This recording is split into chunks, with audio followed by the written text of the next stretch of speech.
on Science, Space, and Technology will now come to order.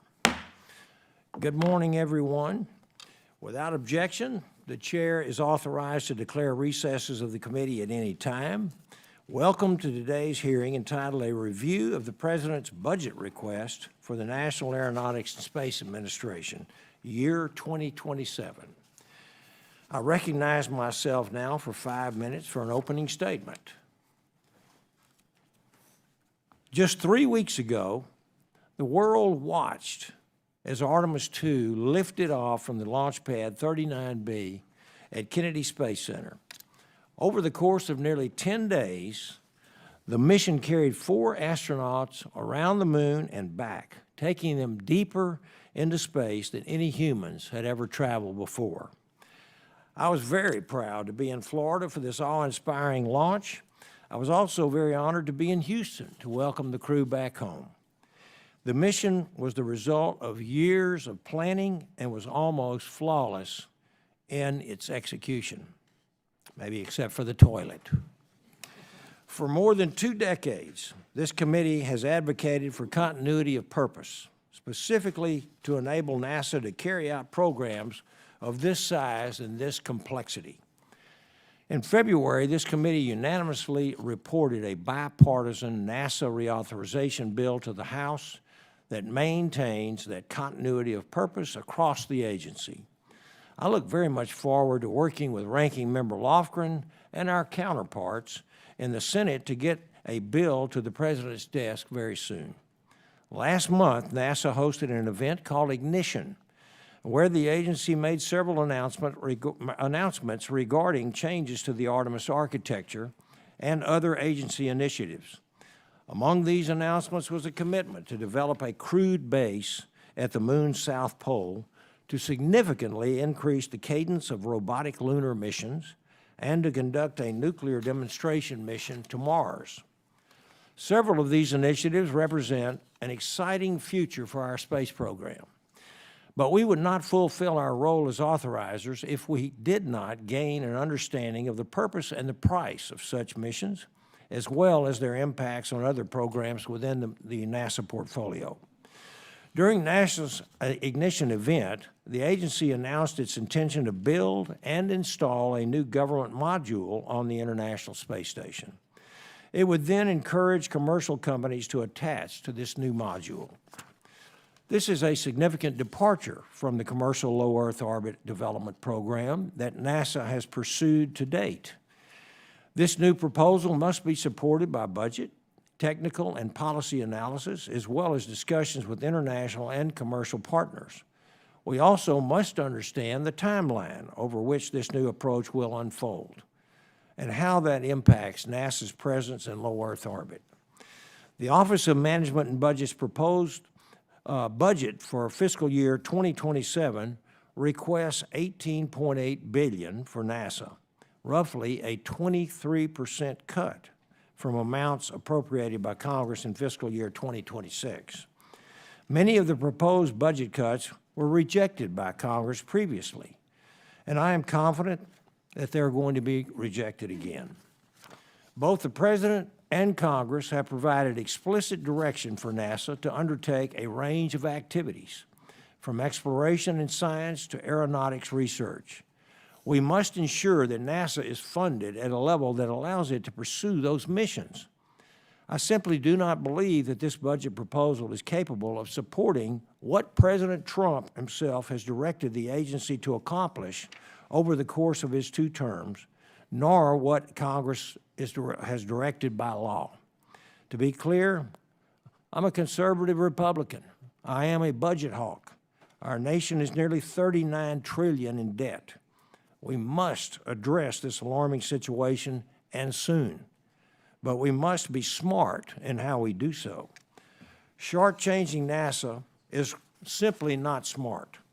We face competition from China across all aspects of space activity. China aims to send astronauts to the lunar surface before the end of the decade. If we do not carefully address the future of NASA's activities in low Earth orbit, the Chinese space station could become the only human-tended platform. and the only option for countries seeking to collaborate on microgravity research. China also conducted several impressive science missions and plans for more. We must ask whether this proposed budget maintains United States civil and commercial space dominance, or if we risk ceding that leadership to our adversary, China. Only through Congress, our commercial space sector, and the administration working together can we ensure continued U.S. leadership in space. I look forward to learning more about the administrator's plans, including what he discussed at NASA's Ignition event last month. So I want to thank you, Mr. Administrator, for appearing before us today, and we look forward to your testimony. So now I would like to recognize the ranking member, Ms. Lofgren from California, for her opening statement. Well, thank you, Chairman Babin, for today's hearing and the budget request for NASA. I want to give a special welcome to Administrator Isaacman, who, of course, we know is newly minted in his role for only 4 months. I really appreciate the passion and the vigor that you're bringing to your service, and I look forward to our discussion on NASA's future. With the thrilling Artemis II mission still fresh in our minds, NASA gave us a taste of an inspiring, bold, and bright future for the agency. I want to congratulate you, Administrator, and all of NASA and its industry and international partners on Artemis II's success, which was a proud and uplifting moment for America. At least from the outside, everything appeared to go smoothly, an outcome that rests on the grit, blood, sweat, and likely tears of employees, thousands of employees.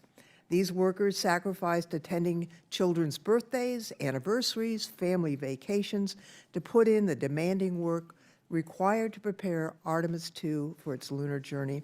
And the Exploration Ground Support Team deserves a loud shout out and our thanks. However, on day 3 of the mission, while Integrity's crew were 99,900 statute miles from Earth, preparing for their lunar science observations, the President and Russ Vought released the fiscal year 2027 budget request. As the Chairman has noted, and like the 2026 request, OMB once again tries to argue that NASA and the United States will continue to lead in space and Earth science, human exploration, aeronautics, and space technology, while all but exploration would see draconian cuts. Cuts totaling $5.6 billion, or 23%, from the fiscal year 2026 enacted level is not wise. These reductions do not exactly send a welcome home message to the Artemis II crew or to the NASA workforce for that matter. The request, the 2027 request for NASA, I think was largely locked down before you, Mr. Administrator, assumed your position, but it should come as no surprise that we have concerns here in the Science Committee. Exploration would see disproportionate increases under this proposal. The rest of NASA would not. Slashing space and earth science, aeronautics, and space technology, while our society increasingly depends on space assets and services to function, that's just not a winning strategy. After all, the aerospace and aviation industry contributed $74 billion positive manufacturing trade balance in 2024, yet the request would cut aeronautics by 35%. And attempting to zero out the Office of STEM Engagement, which is authorized in law, by the way, when we have this golden opportunity to build on the inspiration of Artemis II to engage students in STEM education and careers, that just doesn't make any sense. I fully expect, as the Chairman has mentioned, Congress to reject this request, as we did in fiscal year 2026. Yet, as our Democratic staff reported last week in great detail, NASA did not wait for Congress to act. NASA took premature and misguided actions to implement the fiscal year 2026 request before Congress acted on a full-year appropriation. I hope today's discussion reaffirms the importance of respecting Congress's role in shaping the agency's direction and abiding by the decisions that Congress makes about how appropriated funds are spent. Now, while today's hearing is primarily on the budget proposal, that's not the only question about NASA's future. In late March, Just about a month ago, NASA unveiled an extensive array of new initiatives titled Ignition to include a moon base, changes to the Artemis architecture, a potential new approach for low Earth orbit operations following the end of ISS, a series of new science initiatives, a nuclear-powered spacecraft to Mars. I hope to hear more about these activities because while they sound interesting and they sound ambitious, I'm not aware that we've yet seen the plans or cost or schedule estimates for them. They weren't included in OMB's budget request, so I'm hoping we can be further enlightened. They are an ambitious and exciting proposal. Mr. Chairman, before I yield, I would like to ask unanimous consent to enter into the record our Democratic staff report. Without objection. I would note that all of the activities described in this report occurred before the current administrator was in his position. It was not anything that he did. And I would close with this, Mr. Chairman. As you have said yourself, you are a conservative Republican from Texas. I'm not. But we see this the same way. And I'm hopeful that we can work together and make sure that our country remains in the lead when it comes to space. And I yield back, Mr. Chairman. I'd like to thank the ranking member, and now let me introduce our witness today. Our witness today, of course, is our 4-month longevity, doing a great job, I think, so far, and is Mr. Jared Isaacman, our new NASA administrator. I want to thank you for joining us today, sir. And I'd like to recognize you now for a 5-minute opening statement. Thank you, Chairman Babin, Ranking Member Lofgren, and members of the committee. I am honored to speak before you today to provide an update on the state of the National Aeronautic and Space Administration and to present the President's budget request for fiscal year 2027. Now, on July 29, 1958, NASA was created to undertake and achieve the near impossible. And on July 20th, 1969, when Neil Armstrong and Buzz Aldrin walked on the moon, that's exactly what we did. In the decades since, American ingenuity was on display. As the shuttle program took flight, the International Space Station was constructed, and telescopes, probes, and Martian rovers were launched to help unlock the secrets of the universe. The last 2 decades are a different story. The GAO's 2025 assessment of major NASA projects identified roughly $15 billion in cost overruns since 2009. Just as an example, Dragonfly was initially proposed 6 years ago at $850 million for development. We are optimistic it will launch in 2028 at a cost of $3.4 billion. Our flagship X-plane, the X-59, was conceived 8 years ago as a $468 million program with a first flight expected in January of 2022. The program to date is close to $800 million, and first flight occurred in late 2025, only recently resuming operations. The future enhancements to the SLS rocket, referred to as Block 1B, which is a performance upgrade to co-manifest cargo that industry is already capable of supporting at lower cost, required the Mobile Launcher 2 and the Exploration Upper Stage. ML2 was awarded in 2019 on a $383 million contract for delivery in March of 2023. The ML2 program cost was on track to $1.8 billion, with years more to go. Similarly, EUS, the Exploration Upper Stage, began with a contract value of $962 million. It has grown to over $2 billion, and the Inspector General assessed SLS Block 1B would likely reach $5.7 billion. Of course, we are absolutely riding a high at this moment. The nation and the world paused as 4 brave astronauts on Artemis II flew around the moon. NASA made the headlines we were supposed to make. We showed the world the moon again, and we showed humanity Earth again. I want to congratulate the crew of Artemis II, the NASA workforce, our contractors and partners for delivering this moment and for all that will inevitably come next. As President Trump so correctly said when speaking to the crew from space, today you have made history and made all of America really proud. You really are modern-day pioneers. The pioneering spirit championed by the President has breathed new life in our country's effort to master the stars. But for all the Artemis II mission has accomplished, how we arrived at it was far from perfect, and the decisions of previous administrations that led to these deficiencies deserve some careful reflection. Almost the entirety of the SLS program is repurposed, decades-old space shuttle hardware. I certainly understand why the shuttle program was ending, and it was very important at the time to look after the industrial base. I will also say that was at a time when we did not have a geopolitical competitor challenging America in the high ground of space, but perpetuating the past does not help us realize a better future.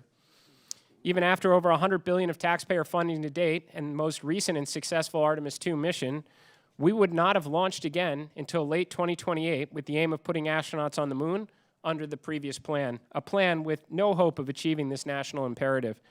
You do not fly rockets like this every 3+ years and expect success. Further, you do not make each vehicle a work of art by materially changing the configuration. You also do not build a base in orbit above the moon when the scientists, the engineers, the astronauts, and certainly the space-loving community want to be on the surface of the moon, which is already very hard to achieve. So like many, I want to see more missions of science and discovery. Under the previous administration, NASA, with the support of Congress, rightfully canceled the Mars sample return mission that was conceived to cost up to $4 billion and in just a few years ballooned to over $10 billion, with $2 billion in taxpayer funds that have already been spent. This is not good capital allocation or execution, and adding dozens of other in-formulation or life-extended science missions alongside it does not necessarily make things better. American exceptionalism is being challenged in the high ground of space.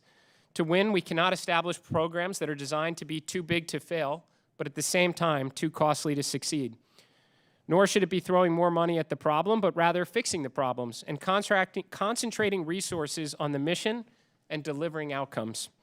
The President's fiscal year 27 budget, alongside the resources in the Working Family Tax Cut Act, focus the agency on these priorities: return to the moon, increase launch cadence, and land American astronauts on the surface by 2028, consistent with the directive laid out in Executive Order 14369, ensuring American space superiority, which was issued by President Trump last December.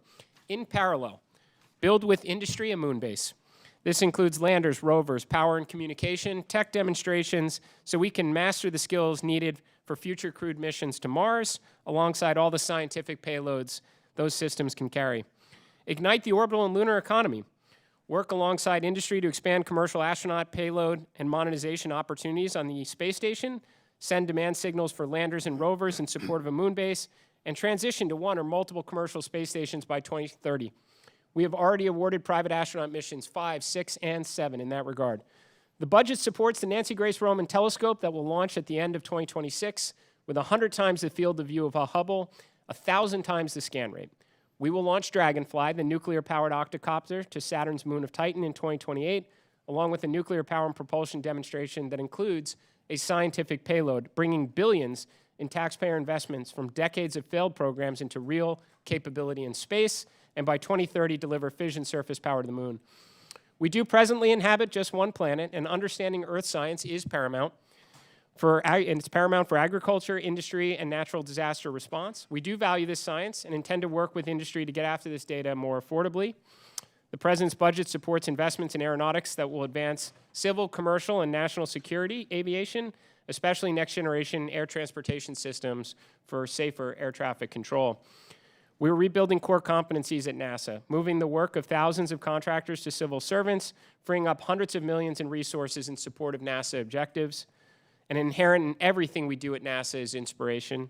It does not come necessarily from pamphlets or flyers, but from missions like Artemis, landing astronauts on the moon, X-planes, and breathtaking images from space telescopes and rovers, moments that inspire children to dress up as astronauts for Halloween and grow up to contribute to humankind's greatest adventure. I have communicated to the NASA workforce across every center I have visited, in town halls and in letters. If we can concentrate the resources entrusted to us on the needle-moving objectives, why we exist as an agency, while clearing away needless bureaucracy, obstacles, and policies that impede progress, and unleash the brilliant minds at NASA, then returning to the moon and building a lunar base will be pale in comparison to what we can achieve in the years ahead. Thank you, Mr. Chairman. You're welcome. Thank you. I'd like to recognize myself for 5 minutes for questions. Administrator Isaacman, first, very quickly, if you don't mind, when will NASA submit its fiscal year 26 spend plan to the committee? Mr. Chairman, my understanding is NASA did wrap up that process in early April, and it's with review in the administration. I'm hopeful it's presented shortly, sir. Okay, it's impossible to fully assess this budget request without knowing, how much each program, project, and activity are going to be that we received last year, particularly given the disparity between the President's budget request and the newly proposed ignition activities. Okay. We just witnessed an amazing Artemis II mission. I can't, it's hard for me to even describe how proud I was of our agency, our country, and these astronauts and the entire team. Yet the administration is once again proposing transitioning away from SLS and Orion, even without alternative operational systems at this present time. The President tasked NASA with returning to the moon by 2028. If HLS and SLS and Orion commercial alternatives continue to be delayed, what are you going to be doing to ensure that you meet the President's direction? And you said recently that you'd probably be out of a job if you don't deliver, and I don't want to see that happen, Mr. Administrator. We went too long without a permanent administrator. So if you can. Sure, Mr. Chairman. First of all, I agree with you completely. If we're going to go through the trouble of building a moon base, we better be able to send astronauts there with great frequency on it. So we have not canceled or done anything with the SLS program other than to standardize it so we can increase launch cadence. So that amazing rocket that we all just witnessed launch just weeks ago, we can see with greater frequency. So trying to, as I mentioned in my remarks, not turn each one into a work of art, because it's hard enough to do it at the current rate, standardize, launch faster. We're added a mission with SLS in 2027 to demonstrate the interoperability of the Orion spacecraft with the landers. So in 2028, we can protect for potentially 2 additional SLS launches for crewed astronauts to the surface of the moon before our arrival. We also put a demand signal out to industry for 2 different pathways so we can assure crewed access to the moon base that we are building. I have no doubt from my interactions with industry, the SLS players are all coming together, and that will likely be one of the pathways, almost assuredly Orion, as it is the only crewed vehicle that we have right now that can bring astronauts back from the moon. Okay, I certainly hope you'll finish the second mobile launch platform as well that is nearing completion, and ensure that SLS has an upper stage to meet the 130-ton to orbit requirement directed by statute. And I look forward to hearing your backup plans to ensure that we meet the President's direction. Next, earlier this year, you announced a new workforce directive to increase NASA's internal expertise by converting thousands of technical, engineering, and operational roles from contractor positions to civil servant positions. I've seen firsthand how NASA, JSC, civil servants play such an important role in providing institutional knowledge and core capabilities. I've also seen how a robust contractor workforce, the envy of the world, quite frankly, can provide NASA with agile and cost-effective solutions to evolving NASA needs. As you implement this new workforce directive, how are you planning to balance those priorities and ensure that you don't swing the pendulum too far in one direction? Mr. Chairman, I completely agree with you on that assessment. It takes the contributions of the civil servant workforce, our contractors, our commercial and international partners to undertake the endeavors that we are pursuing right now, like putting American astronauts back on the moon so we can stay. That said, I will say in my first month or so, when I made it a point to visit every one of the centers, hear from the workforce directly, host town halls, establish inboxes, receive feedback, I was surprised that greater than 40,000 of NASA's workforce is essentially full-time contractors. They don't support anyone else. They work exclusively for NASA. This is at an expense of over $4 billion a year to some various staffing-related agencies. And I'll tell you, so they're not doing that for free. Now, some of these roles absolutely are best served as contractors. They're outside of our core competencies, and we rely on them heavily, and we're grateful for that service. But some examples, sir, our mission control in Houston. I do think a core competency for NASA is to be able to build rockets, launch rockets, and support rockets when they're underway in space at mission control, and some engineering support staff, and that we should look for opportunities to bring them into civil service, and they welcome that. Now, I'm not making the picks here, Mr. Chairman. I'll tell you, I've delegated this down to the center directors. So those at JSC, KSC, Marshall Space Flight Center, those are the center directors, the local leadership that are determining what is our core competency that we need at NASA to ensure that we win in the high ground of space, and these are the personnel that they're identifying, sir. Okay, I'm out of time. I have a couple more questions, and perhaps maybe later.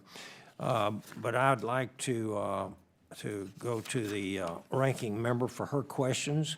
We will alternate between majority and minority here. So, Ms. Lofgren, if you're recognized. Thank you, Mr. Chairman, and thank you for your testimony, Administrator, as well as the energy that you're bringing here to the agency, which is admired and appreciated.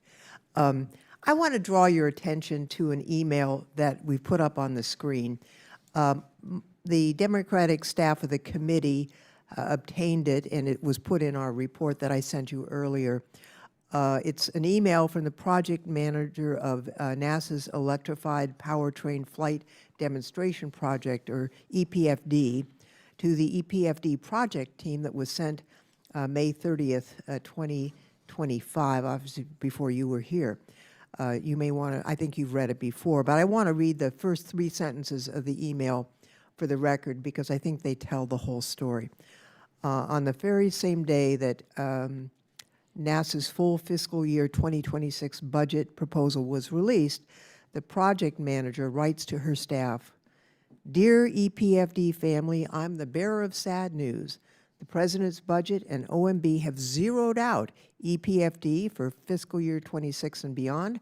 The agency has requested an orderly shutdown of the project by September 30th. Mr. Chairman, I ask unanimous consent to put this email into the record. Without objection. Mr. Isaacson, this email is really smoking gun evidence that NASA implemented the fiscal year presidential budget request last year without congressional approval. Now, it wasn't just EPFD. It was not just the Aeronautics Research Mission Director where EPFD was located. It happened all across NASA. Now, the timeline matters here. As I said earlier, you weren't in charge. You didn't make this decision, and I won't ask you to defend the decisions of your predecessors or discuss them. But I want to make sure that as you move forward in this agency, that you will adhere to the law, what Congress has enacted. Adhering to the proposal is not what the law requires. The law requires that NASA adhere to what Congress passes. And I think there was damage done to the agency last year that even though Congress acted to fully fund the agency, the damage was done. So can you tell us how you're going? I know it's an awkward position as administrator. You're part of the team, the Trump team, and I understand that. I respect that. But how are we going to have confidence that you will adhere to what Congress passes, not what Russ' vote says? Well, Congresswoman, I appreciate the question. Thank you for showing me the email. And also, I did have an opportunity to review the report as well. First, let me just say from the get-go, of course, we will always follow the law at NASA.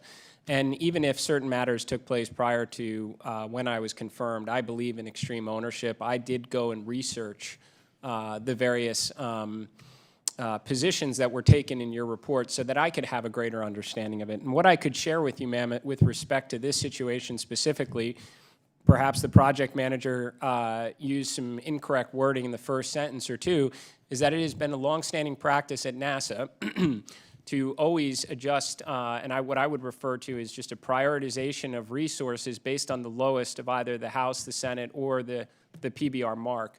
The head of the Aeronautics Research Directorate made the call on this one, that based on a prioritization of resources, did not feel this was a program that should continue going forward.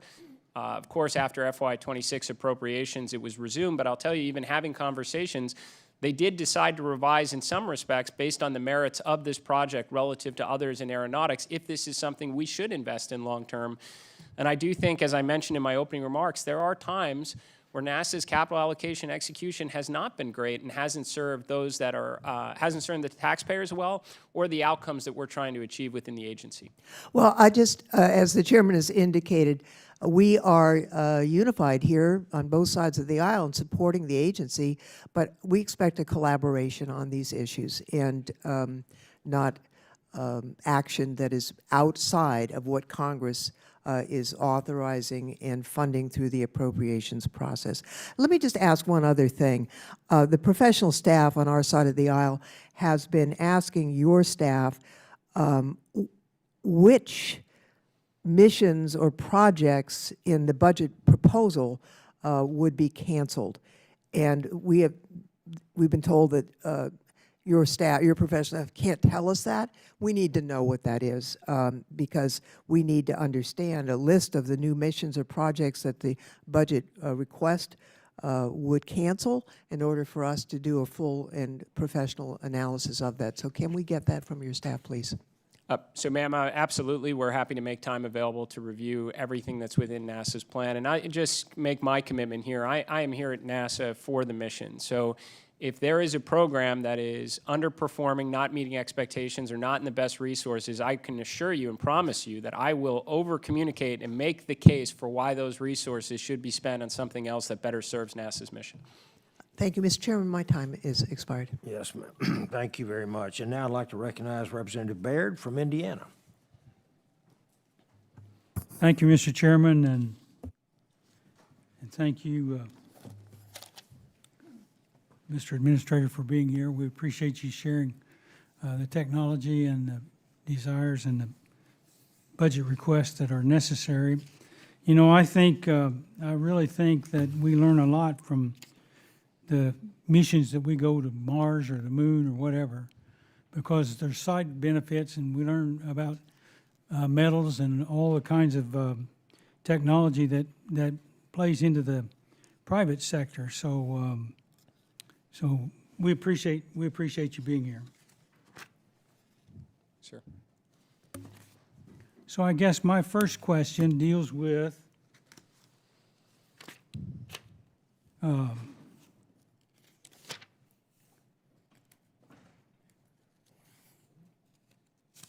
sorry about that. So in your testimony, you noted that understanding earth sciences is paramount, yet the fiscal 27 budget for the science directed that was submitted to Congress is over 50% smaller than the funding Congress enacted in 26. So can you help me and the committee understand where will you expect to cut the savings or cut the cost and the savings, where they will come from within the science directed?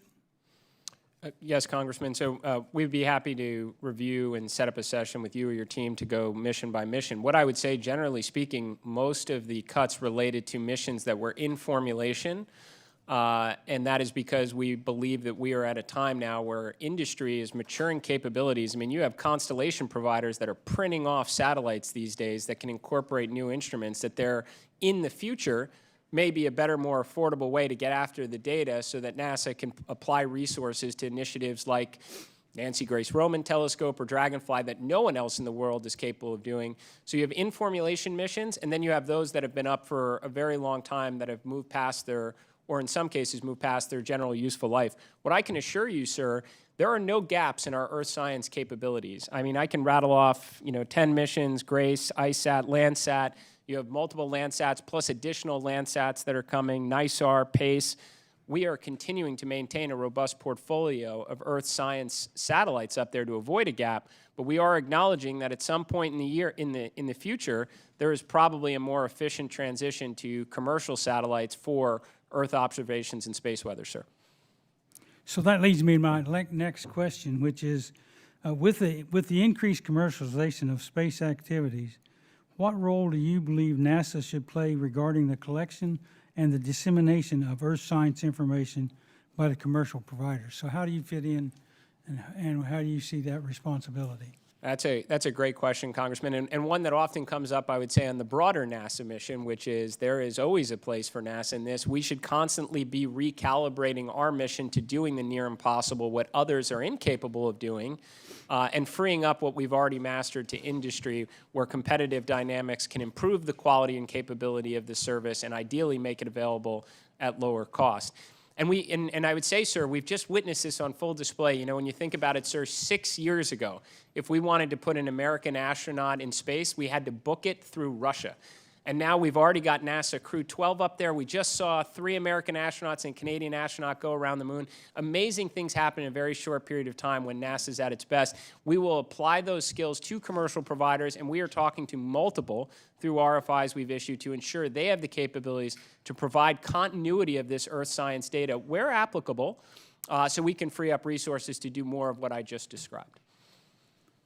I can certainly appreciate that not having to depend on adversaries for some of the needs that we have. I'm going to change to one more question. I got about 53 seconds, but you know, in your testimony, you mentioned that we'll be moving thousands of contractors to civil servant roles. So how many new civil servant positions do you expect to hire?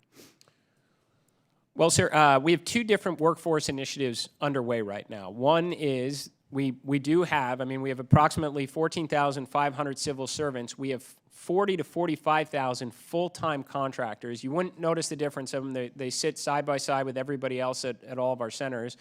And we are paying a premium for workforce flexibility, and we intend to exercise that flexibility at certain centers with certain core competencies to move them over for civil servant. The overall workforce size is unchanged in this. We gain some operational efficiencies, we rebuild core competencies, and we save some money along the way. Separate from that, sir, we have our pipeline. How do we bring in new talent? We have we bring on over 2,000 approximately interns a year. We take the top 1%, and then we're working with OPM on an industry exchange program to grow and elevate our talent so the next generation of engineers, pioneers, scientists grow up within the organization and contribute. Thank you very much, and my time's out, so I'll yield back. Gentleman yields back. Now I'd like to recognize Representative Bonamici from Oregon. Thank you very much, Mr. Chairman, Ranking Member. Thank you so much, Administrator, for being here today. Happy Earth Day, and also congratulations on the successful and incredibly inspiring Artemis II mission. I'm going to follow up on Dr. Babin's question, or Dr. Baird's question, sorry, about the Earth Science Program, because what NASA does in space is amazing, but also significant work on the Earth as well. The Earth Science programs deliver a lot of foundational data that communities, farmers, emergency managers rely on to make decisions about wildfire risk, drought, extreme heat. And the NASA's Landsat program, it's been around since 1972.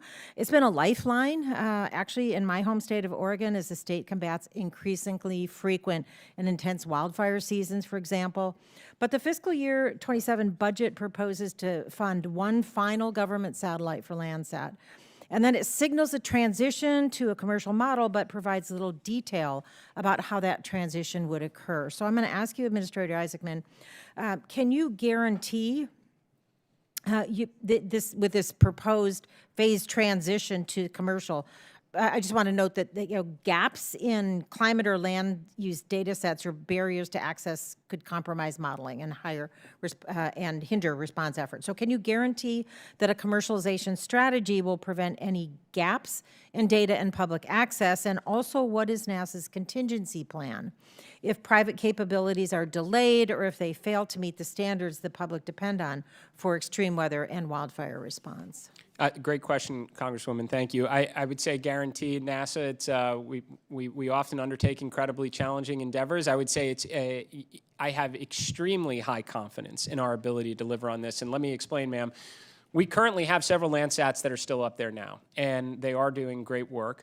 Landsat 10, which I believe, forgive me, is somewhere in the early 2030s is when we intend to launch that program right now. So you have existing satellites, plus you have the new Landsat 10 program. So we're talking now many, many years into the future when we should be giving consideration to that transition. And that's taking place now at a time when industry capabilities are maturing extremely fast. As I pointed out, 6 years ago, our only way into space was via the Russians. Now we're on NASA Crew 12. Artemis is launching. There's constellations of communication and observation satellites, not just Starlink. You have Blue Origin, Planet, Black Sky, and all of them have reached out to us and said, give us this mandate, and we can incorporate these tools. Now, we're proceeding carefully at it. We've put RFIs out to gather the data, but I'm quite confident by the time Landsat 10 or anywhere close to it is terminating that we have the capabilities from commercial providers. I appreciate your confidence. We've spoken a lot on this committee over the years about public-private partnerships. I just want to emphasize the importance of Yes, public access to data, how critical that is. I also want to follow up on the point that the Ranking Member Loft Lofgren made about the proposal to eliminate NASA's Office of STEM Engagement. Also serve on the Education and Workforce Committee. And this office has served as a pipeline really for the next generation of scientists and engineers for decades. And I want to explain that this, to me, raises serious concerns about support for America's future scientific workforce. And we saw how the captivation of young people and what that meant to watch the launch and the return of the astronauts, children and future scientists around the world watching this, and how inspiring it was for them. So to me, it makes no sense to destroy a program that really would foster future science talent. So how does closing the door to aspiring scientists help NASA sustain a skilled workforce and lead the world in discovery? Oh, Congresswoman, I would just say that that inspiration and, as a result, STEM engagement is inherent in really everything we do. To your own point, ma'am, when Artemis II launched, a human space exploration initiative, the world paused and took notice. And I do believe, you know, thanks to the good work from Reed, Victor, Christina, and Jeremy on that, there will be more kids dressing up as astronauts for Halloween. And it's not just in human exploration, it's missions like Dragonfly and the Nancy Grace Roman Telescope. So I think it is NASA focusing on and achieving our near impossible mission that sends that powerful message of inspiration across the world that does inspire that next generation of pioneers. I appreciate that. I also think it would send a strong message of support and inspire to maintain the Office of STEM Engagement. NASA's mission really does depend on world-class data and a strong prepared workforce to carry the mission forward. And in my opinion, this budget would weaken both of those in extreme weather as it worsens and NASA's scientific achievements dominate headlines. This is the wrong time to eliminate the programs that have this demonstrated success. So thank you for being here. I yield back. Thank you. Yields back, and now I'd like to recognize the representative from Florida, Mr. Webster. Thank you, Mr. Chairman. Mr. Isaacson, the International Telecommunications Union World Radio Communication Conference is going to be in Shanghai next year. One of the agenda items pertains to the lunar communication frequencies. And can you speak to any plans to promote the adoption of the LunaNet, which is a NASA-led communication and positioning, navigation, and timing service for the lunar region at the conference? Yes, sir, Congressman. What I would tell you is I am certainly tracking the conference in Shanghai. I understand there's going to be a delegation there that's representing United States interests. That said, I fully expect that we will be focused at NASA on actually implementing lunar communications on the surface of the moon while they're there talking about it. And I expect not only to be doing that through existing LunaNet pathways, but working with American industry and our international partners on phase 1 of the moon base construction to test out a variety of surface and actually on-orbit communication methods to prepare for that enduring presence we're going to build on the surface of the moon. Does holding the conference in Shanghai concern you to impose any kind of risk to the United States or NASA and their leadership team, or interest in establishing lunar communication standards? Well, sir, I would say it would only concern me, Congressman, if we were waiting from the outcome from that conference to make our determination. Instead, we will be focusing on landing landers and rovers on the surface of the moon and already beginning experimentation for what does and doesn't work in that unique environment. So we are pressing ahead, sir. We have our mandate to get our astronauts back to the moon and to build the moon base so we can stay. Well, how will initiatives announced during the NASA Ignition event, including moon base, serve as additional tools to further strengthen your position in efforts to promote U.S. norms and standards in space? That's a great question, sir. And I think we've intentionally designed the moon base architecture to experiment with what does and doesn't work in the lunar environment, which is the whole phase 1, to inform subsequent phase 2 and phase 3 build out. What we're doing, Congressman, is we're actually drawing on the playbook that worked really well for NASA in the 1960s when we had Mercury before Gemini and Gemini before Apollo, and a lot more Apollo missions before we landed. This is the unknown, and we haven't been there in a long time, and we should experiment. So undertaking that effort to do lots of landings, lots of rovers, not with the expectation that everything's going to work great or to build the glass dome with the crops and Ferris wheel in it, but get things on the surface of the moon and start learning about mobility, power, communication, surface improvement, and use that to inform subsequent endeavors. I think this is the correct pathway to ensure we have a sustainable presence on the moon. How is NASA leveraging the Artemis program and Artemis Accords as tools, kind of a soft power to position United States as a leader in space, and that reflects our values? I really appreciate that question, Congressman. So we invited all of the Artemis Accord signatories to the ignition event, which we hosted just a week or so before the Artemis II mission itself launched. More than half of the Artemis Accord signatories were able to attend all of the international space agencies, and we told them with the sheer quantity of landers and rovers that we are going to put on the moon in the years ahead, we could raid the pantry at every NASA center for flight instruments, tech demonstrations, and scientific material, and we would have so much extra mass and volume capacity. So we challenged American industry, American university, and our international partners and said, put your teams to work on instruments and payloads, and we will incorporate them and land them on the moon. So I have no doubt right now you have students in American universities and at our international partners in the Artemis Accords that are working on hardware today that will be on the surface of the moon in the years ahead. They're all very excited to be on the moon, sir. Thank you very much. Have no other questions. Yield back. Gentleman yields. Now I'd like to recognize Representative Ross from North Carolina. Thank you very much, Mr. Chairman. Good morning, and thank you, Chairman Babin and Ranking Member Lofgren, for convening this very important hearing at this important time. And I also thank you, Administrator Isaacman, for appearing before the committee to talk about the President's budget request for NASA. As we've talked about earlier this month, we all watched history being made as astronaut Christina Koch became the first woman to fly around the moon. The Artemis II mission has ushered NASA and the American people into an exciting new era, leading the globe in discovery on the moon and deeper in space. It undoubtedly inspired countless future astronauts and scientists to picture themselves exploring the possibility of space.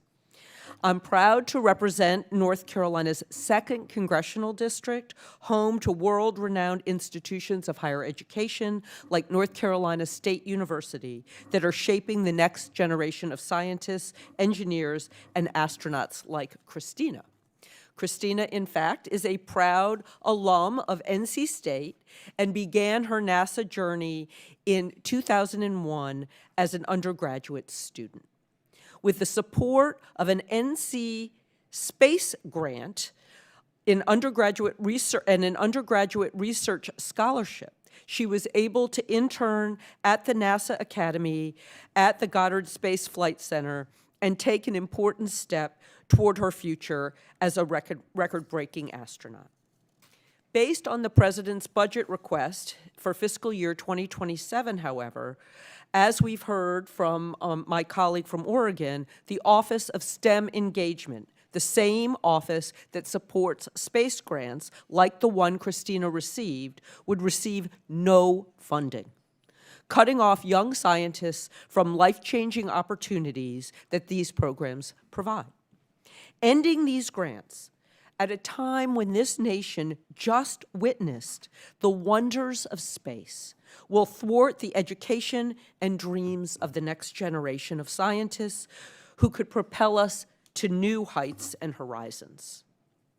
Administrator Isaacman, NASA's Office of STEM Engagement, particularly the National Space Grant College and Fellowship Project, or Space Grant, has enabled the education and careers of countless scientists, engineers, and astronauts. And you've stated that a dedicated STEM engagement program is unnecessary because if we can execute our mission and get the inspiration, the STEM education will take care of itself. I beg to differ. I would argue that we have seen these programs bridge the gap between inspiration and opportunity, particularly in North Carolina and with one of our Artemis astronauts. What do you say to young students who are thrilled about Artemis II and ask about participating in a space grant internship program like Christina Cook did, or to the next human exploration rover student who would want to pursue this kind of activity? They will be zeroed out. Their future will be zeroed out. I appreciate the question, Congresswoman, and certainly very proud of Christina and her accomplishments on the Artemis II mission, which was outright historic, and great appreciation for the schools in North Carolina. In fact, I myself spent time at Duke for flight physiology before going to space. I would just say, ma'am, that the OSTEM budget does not encompass all of the grants or internships. In fact, through other divisions within NASA, our pathway internship programs, for example, we issue hundreds of internships every year independent of independent of the OSTEM office, and we also put out hundreds of millions of dollars in grants outside of OSTEM as well. So I agree with you that we do need to bridge the gap at times from just the pure inspiration the missions provide to get students hands-on at times. The grant program does that, and certainly our internship program do it. It's just not exclusive to OSTEM. Well, I would say that we are at a point where STEM education is more important than it's ever been. And we are in a global race to have the best and the brightest in this country have more opportunities. So I urge you to reconsider this. And I yield back. Thank you. Yields back. I'd like to recognize Representative Salinas. Oh, I'm sorry, I'm going to the wrong end of the room. Representative Begich from Alaska. Thank you. Thank you, Mr. Chair. Mr. Isaacman, as we examine NASA's budget request, our national launch infrastructure is facing significant bottlenecks. Demand from commercial providers, national security payloads, and NASA's own science and exploration missions have outpaced capacity at our traditional sites on the east and west coasts. Given that reality, I want to highlight the proven capabilities of the Pacific Spaceport Complex in Alaska. Located in the high north, PSCA is positioned to deliver efficient launches into polar and sun-synchronous orbits. Additionally, it has minimal population overflight and has year-round operational potential. It already supports both liquid and solid-fueled vehicles and has demonstrated the ability to accommodate small to medium-class launches. In your view, how does NASA assess the strategic value of expanding operations at Alaska's underutilized high-latitude spaceport to relieve congestion at Cape Canaveral and Vandenberg? Well, Congressman, I completely agree with you that we need to make the absolute most of every one of our launch complexes that are out there, including yours in Alaska right now. And to be quite honest, I think if we look at the trajectory of the commercial space industry and what's going to be necessary for the future orbital economy, science discovery, commercial applications, and national security, we may even need additional launch complexes in the future. I know we are certainly doing our part at NASA when we engage with industry that are looking for launch complexes to point them in directions where we know there's capacity. I want to mention the outstanding work also being done at the University of Alaska system, particularly the University of Alaska in Fairbanks and in Anchorage, in partnership with NASA. Their Geophysical Institute, Poker Flats Research Range, and funded projects have delivered great research in areas including space weather, physics, Earth observation, and workforce development that all directly support NASA's science and exploration goals. My question is, do you believe NASA should leverage space grant-affiliated universities, such as the University of Alaska, to enable cost-effective science in space? I do, Congressman. In fact, it's been a priority of mine as I take seriously every single dollar that Congress affords NASA, and I want to maximize the scientific exploration and discovery value of every cent of it. So we've taken very close look at every dollar that leaves the agency. So whether that's from small business, tech development initiatives to grants to university, with the idea of optimizing the process for speed. I don't like things taking any longer than they need to, and making sure those dollars go in line with agencies' most pressing objectives. An example up in Alaska for sure would be some of our suborbital research that goes to Aurora. We've seen some absolutely spectacular pictures, I think, over the last couple years as the sun's been angry with us. And I know Alaska contributes greatly to that scientific study. And I think it's a good example of where our grant dollars should be going. So just one last question. Just yesterday, NASA canceled their Spaceport Operations and Center Services solicitation. NANA Regional Corporation, which is an Alaska Native corporation, expected to receive that contract, yet was notified 2 weeks before that the solicitation was canceled. And I understand the workforce directive to restore NASA's core competencies. This decision has impacted an important relationship and creates some concern for contractors. And my question is, will you commit to having your team meet with my office to discuss the cancellation letter received by NANA and discuss how best NASA can work together with NANA and other contractors going forward? Yes, Congressman, and I would say, I mean, that if that took place yesterday, it might not have made its way to my desk yet. So I can't even say if that was directly related to the workforce initiative, though broadly, you know, even though it's the center directors that largely make the determinations of which core competencies should be rebuilt, generally speaking, I have said building rockets, launching rockets, and operations of those rockets are good areas that maybe NASA should be extremely good at in that regard. I can't say, though, that that is what's applicable to the Alaska complex, though.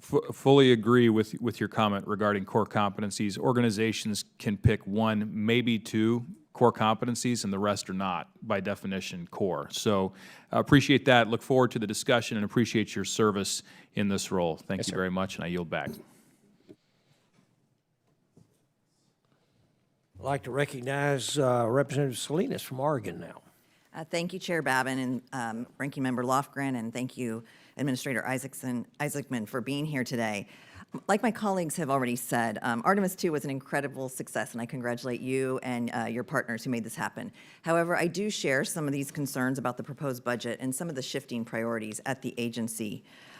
In a recent interview with Science Magazine, you stated, and this is in quotes, "We should probably do everything we possibly can to understand our home planet," which I wholeheartedly agree with.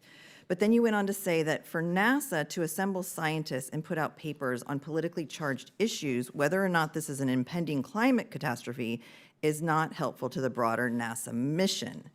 So what are politically charged science issues, and who would decide on them? Congresswoman, I think as that conversation transpired, the point I was trying to make is it is absolutely an obligation of NASA to understand the only planet that we inhabit, and we have a lot of satellites that are capable of doing that right now, and we're ensuring continuity to continue to gather that data.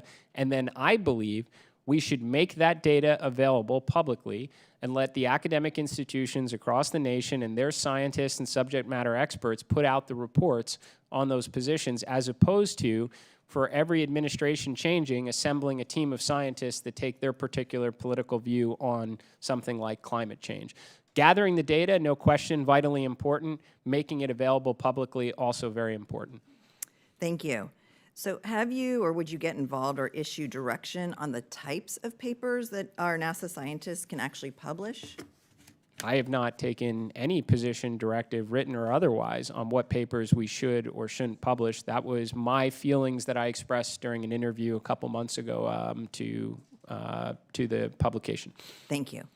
The scientific community has consistently recommended, through the highly respected decadal survey process, that NASA pursue a balanced mission portfolio that includes large, strategic science missions, also known as flagships. Flagships are the most complex, ambitious scientific endeavors the agency pursues with transformative capabilities that advance the highest priority scientific questions. The administration's budget request abandons meaningful pursuit of future science flagships after the Roman Space Telescope launches this fall across any space or earth science discipline. That is a bleak vision of U.S. space science, and it is in direct contradiction of the National Academy's decadal surveys of NASA's authorizing statutes. You yourself said at your first Senate Commerce confirmation hearing that the agency could and should have multiple flagship science missions at once. Why now is the Trump administration abandoning flagship science missions? How will you maintain a balanced mission portfolio without them? And have you consulted with the national academies on this topic? So thank you for the question, Congresswoman. I'm going to have to challenge myself to be as concise as I can, because I love the subject, and I wholeheartedly believe we need more flagship science missions. In fact, as much as I would say it's good to be balanced, the reality is now, as commercial industry evolves and we have more standard bus architecture that's more affordable, more constellations, we actually probably can undertake a lot more affordable, of the lower end of the spectrum science missions, freeing up resources to do more flagship. I'm fully in support of that.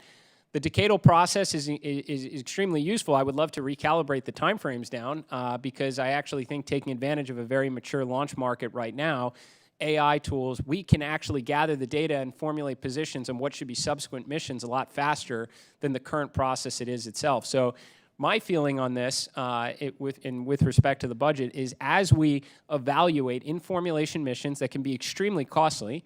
I mean, we spent $200 million last year on an in-formulation mission that was canceled by the previous administration. So I don't always think those are the best use of dollars. We could free up resources to undertake more decadal recommended flagship missions. And that is something I would like to be driving in that direction as much as possible. And there is another one coming after Nancy Grace. Of course, Dragonfly is very much a flagship mission set to launch in 28. Thank you. I'm almost out of time. I yield back. Yields back, and now I'd like to recognize Representative Van Epps from Tennessee. Thank you, Mr. Chairman, and thank you, Mr. Isaacman, for being here today. President Trump has launched America into a golden age of deep space dominance. Earlier this month, NASA's Artemis II was incredibly successful. Artemis III is slated to test our operational capabilities before the Artemis IV lunar landing mission in 2028. It's certainly an exciting time for Americans looking to the stars.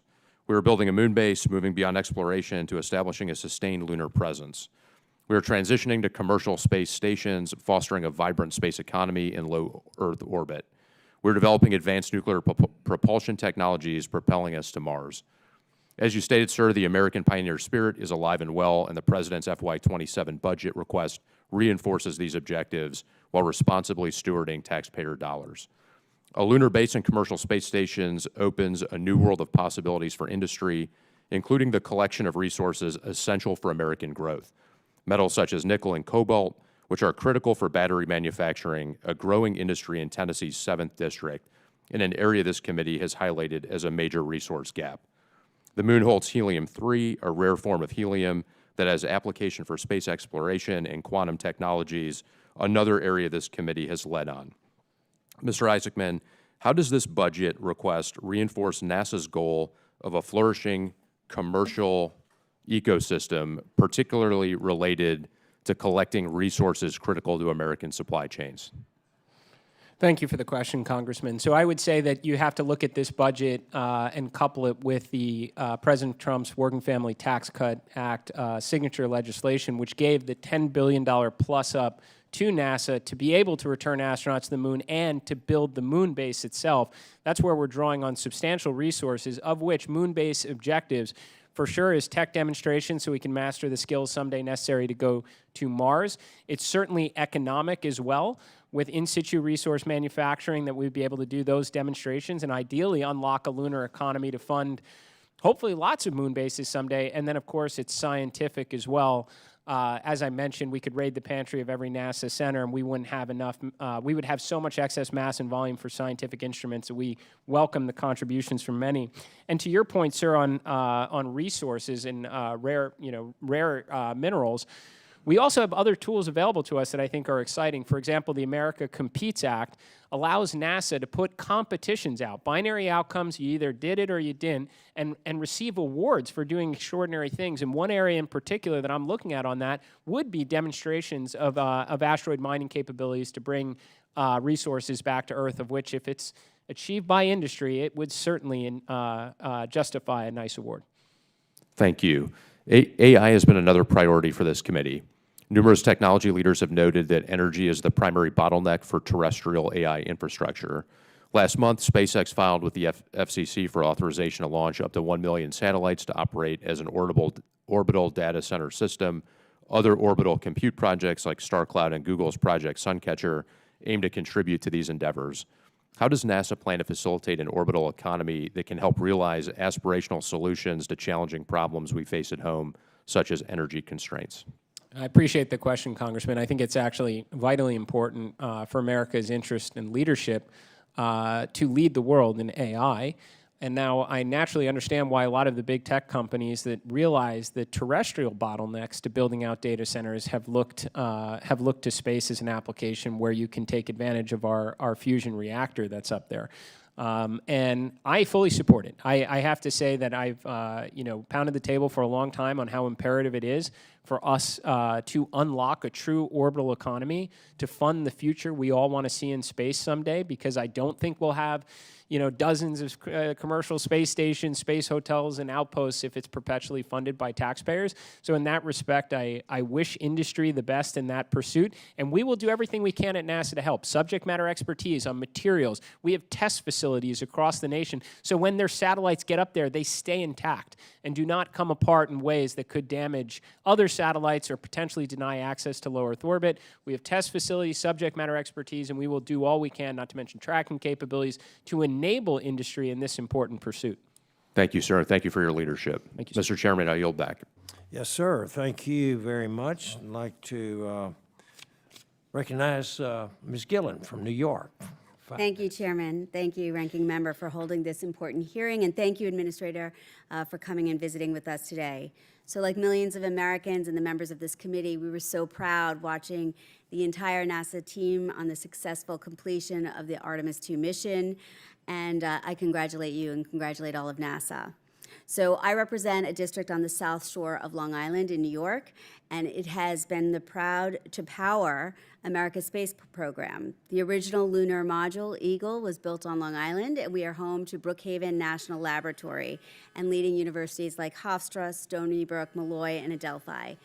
That is part of the reason why I passed an amendment to the Bipartisan NASA Reauthorization Act during this committee's markup to expand research and technology consortia like the successful Lunar Surface Innovation Consortium. So, Administrator, you have laid out ambitious plans to expand NASA's capabilities. Would you be willing to work with my office to find ways that we can strengthen the research and technology consortia regions like we have on Long Island? Thank you, Congresswoman. I absolutely would welcome those conversations. I think it takes the contributions of the best and brightest from across the nation, even the world, to help us succeed in the undertakings that we have underway right now, like returning to the moon and building a moon base. And I absolutely have a great appreciation for the history in Long Island and Grumman. In fact, when I'm often asked the question about, do you need a NASA anymore when you have some of these industry players, I point back to we never went alone. Grumman, in fact, built the lunar module at the time, and also, I think, arguably the greatest fighter aircraft in history. So, thank you. I appreciate that. So as you may know, the NASA Authorization Act of 2022 directed NASA to research and develop new technologies to reduce aircraft noise. This is something that I hear about quite a bit. My district on Nassau County faces unacceptable levels of noise pollution from JFK Airport and LaGuardia Airport, which are two of the busiest airports in the country. So I'm wondering if you could give us an update on how the progress is being made in those studies, provide us maybe with a report, and if you will commit to continuing NASA's Cleaner, Quieter Airplanes research, because it would be much appreciated by folks in my district. yes, ma'am. So I'd say broadly in aeronautics that, somebody with decades of business background myself, I do try and scrutinize a lot of the investment that we put into, co-industry development efforts and question at times, is this something that NASA should be funding because it's it's radical evolution of airframe and propulsion design, or is this something that industry should be doing because for competitive forces this helps them sell a quieter or more efficient engine? And I think there's examples of both that I've found. Some that we absolutely should be putting more resource into, and some that I don't necessarily agree with because I don't necessarily know it funds the future in airframe and propulsion design that we should look at. But with respect to, say, if X-59 specifically, our quiet supersonic demonstrator, we've taken great action to get it in gear. As I mentioned in my opening remarks, that's a program that's nearly double its original cost estimates and had flown once when I was confirmed into this position and wasn't planning to fly again for some time as it went through maintenance, which was kind of concerning as a pilot right after its first flight. And now it's flying all the time. In fact, it was flying throughout almost the entire Artemis II operation, which I was really pleased with. So we are accelerating the timelines to get to the data that you're looking for, which is get through the envelope expansion phase, start flying over cities, measuring the sound from the sonic boom, and using that to inform future faster airframe and quieter airframe design. So that's on track right now. Well, that's great to hear. And you mentioned throughout your testimony that about the private-public partnership and working with people in the private sector. So I have spoken to many airline. I'm on the aviation subcommittee as well. I speak to many airline industry professionals and talk about the ways we can incentivize them to develop the technology to quiet down our skies, and wondering if there is some outreach and connection between what you're doing over at NASA with the aviation sector to try to work together and take advantage of different opportunities to share research. Yes, ma'am. So we are, I can tell you this as the big A, the first A in NASA. This is an area that I have a great appreciation for. And believe me, I want nothing more than to see the aeronautics division inside NASA back to its what I would call its glory days of decades past, doing like almost the unimaginable, because I think in between rocket launches, a cool X-plane is a great way not only to learn, but also inspire the next generation. And I've been challenging industry. Please don't give us the proposals on how to squeak out 3% more fuel efficiency out of your 30-year-old engine. You should just do that as a good business. Bring us the crazy designs. Talk to us about the engine that's going to ensure America is 2 generations ahead of our rivals across the Pacific, whether that's in fuel efficiency, performance, noise, airframe design, just the same. And we've got an RFI out actually right now out of our aeronautics division, specifically challenging industry to bring us those kind of proposals so we can team up. Excellent. Thank you. My time is expired, so I yield back. Thank you, Chairman. Yields back, and now I'd like to recognize the representative from Florida, Mr. Herodopoulos. Thank you, Mr. Chairman. Mr. Administrator, thank you very much for taking the time. We're really grateful for your service. A lot on your plate before you got this job, and you're doing a heck of a job in this job. And I was honored to stand with you as we watched the Artemis II take off from Kennedy Space Center, and there you were at the landing as well. And just a tremendous success for NASA, and I realize it's a testament to the entire team at NASA for making this happen. And I think the leadership shown by our chairman as well and others, and we could not be more thrilled with what's happening in space right now. But as you know, we face a major challenge from China. And specifically, you put out some very bold idea, which is appreciated. I think the energy that I sense in talking to so many folks at Kennedy Space Center, where I represent, is not only contagious, but is growing. And it's just a thrill. Could you walk me through some of the changes as we get ready for Artemis III and some of those actions and the standardization of the SLS rocket and why you think this is the best path forward for us to win this new space race against the communist Chinese? Oh, I absolutely appreciate the question, Congressman, and I do want to talk about that competition for a second. This is not necessarily like the 1960s, where it turns out in hindsight we had almost unlimited schedule margin. No one's been back to the moon since Apollo 17, when American footprints last set foot on the moon. This is different now. I say it often that the difference between winning and losing will be measured in months, not years. And that should create a sense of urgency. And that should cause us to rethink some of our historic approaches to get extremely focused. Prior to having a geopolitical rival, I don't blame us for spreading thin at times and trying to, work with everybody and try and, bring goodwill around the world under our mission. But when you do have a competition, you do not want to lose. So I would say, yes, we have outlined some ambitious and bold programs. That's what we should do at NASA. But most importantly, sir, I would say we've outlined achievable plans. So Artemis I flew uncrewed November 2022, didn't fly again until April 1st of 2026. That is not a good cadence for that rocket. That is a very complicated rocket, 5 prime contractors. I don't know how many subcontractors in it on decades-old designed hardware that people aren't as familiar with. You need muscle memory to do that. So our proposal coming out of it is, let's get back in the business of launching moon rockets with frequency. Let's standardize. Why would we launch this 2 times and then do a dramatic departure to the upper stage of a completely unproven piece of hardware that's, I think, $4 billion or so over budget? why don't we work with the OEM that was making it, that acknowledged there was some shortcomings here, and pick something from one of their JVs that's in production, that's got decades of flight heritage, put that on top of the rocket, standardize the launcher, launch again in 27. So we're borrowing from the playbook that worked for us in the 1960s, not jumping right from Artemis 2 around the moon, waiting 3.5 years to land on it. Launch again, rebuild muscle memory in 2027, test the interoperability of the Orion spacecraft and the landers in low Earth orbit, where if something goes wrong, you're not all the way out there 250,000 miles away. You're just a couple hours from being in the water. Learn from that, and then get incredibly good. Rebuild core competencies so we can turn that launch pad not in years but months. So you have 2 at-bats in 2028 to make sure we get to the landing before our rival does. And in parallel, sir, we want to be on the moon, not above the moon, looking down on the Chinese. Gateway was an interesting concept in 2017 when we weren't faced with a Chinese rival that could potentially beat us back to the moon. Now we want infrastructure on the surface. We want American standards on the moon for power, for communication, for mobility and logistics, for crewed rovers, uncrewed rovers, surface improvements, and habitation. And I think working to get that infrastructure on the moon in parallel, so when our astronauts land in 2028, they can get in their rover and drive around their moon base is the ultimate priority. And just for my quick question as well, it's not as sexy as going to the moon, but infrastructure is very important.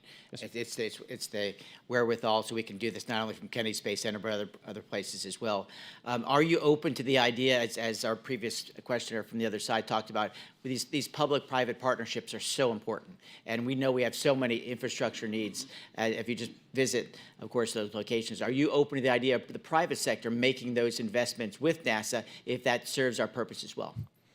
Absolutely, Congressman. I think that people often ask, what's different from the 1960s moon race versus the present, and there's certainly a lot of differences, but one of which is that the taxpayers don't have to foot the entire bill. I mean, you're talking almost 4.5% of the discretionary budget during the Apollo era.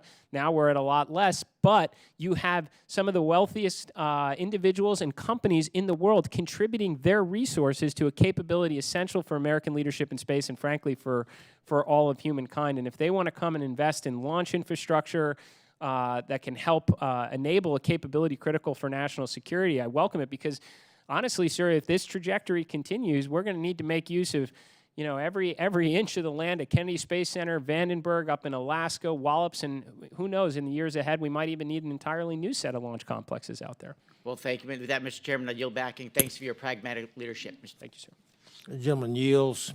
They have called votes, and there are 2 votes from what I understand. So we're going to stand in recess, subject to the call of the chair.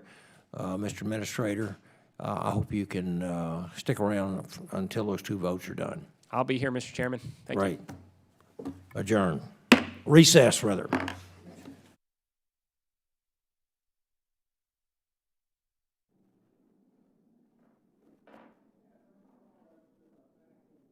Into order here, and I apologize for the delay. But we will get back into the questioning, and I'd like to recognize the representative from Rhode Island, Mr. Amo. Thank you very much, Mr. Chairman, and thank you for your leadership in holding today's hearing. And thank you to Administrator Isaacman for being here. I'm grateful to see you. The National Aeronautics and Space Act makes clear that NASA is a civilian agency focused on peaceful purposes for the benefit of all mankind, while the development of weapon systems belongs to the Department of Defense. But your budget includes dual use and national security activities. Quick yes or no, will you commit to keeping NASA a civil, non-military agency focused on peaceful purposes? Yes. Thank you. Congress has long supported NASA's pursuit of of science, exploration, aeronautics, technology, development, and education. But your budget appears to tilt science toward human exploration.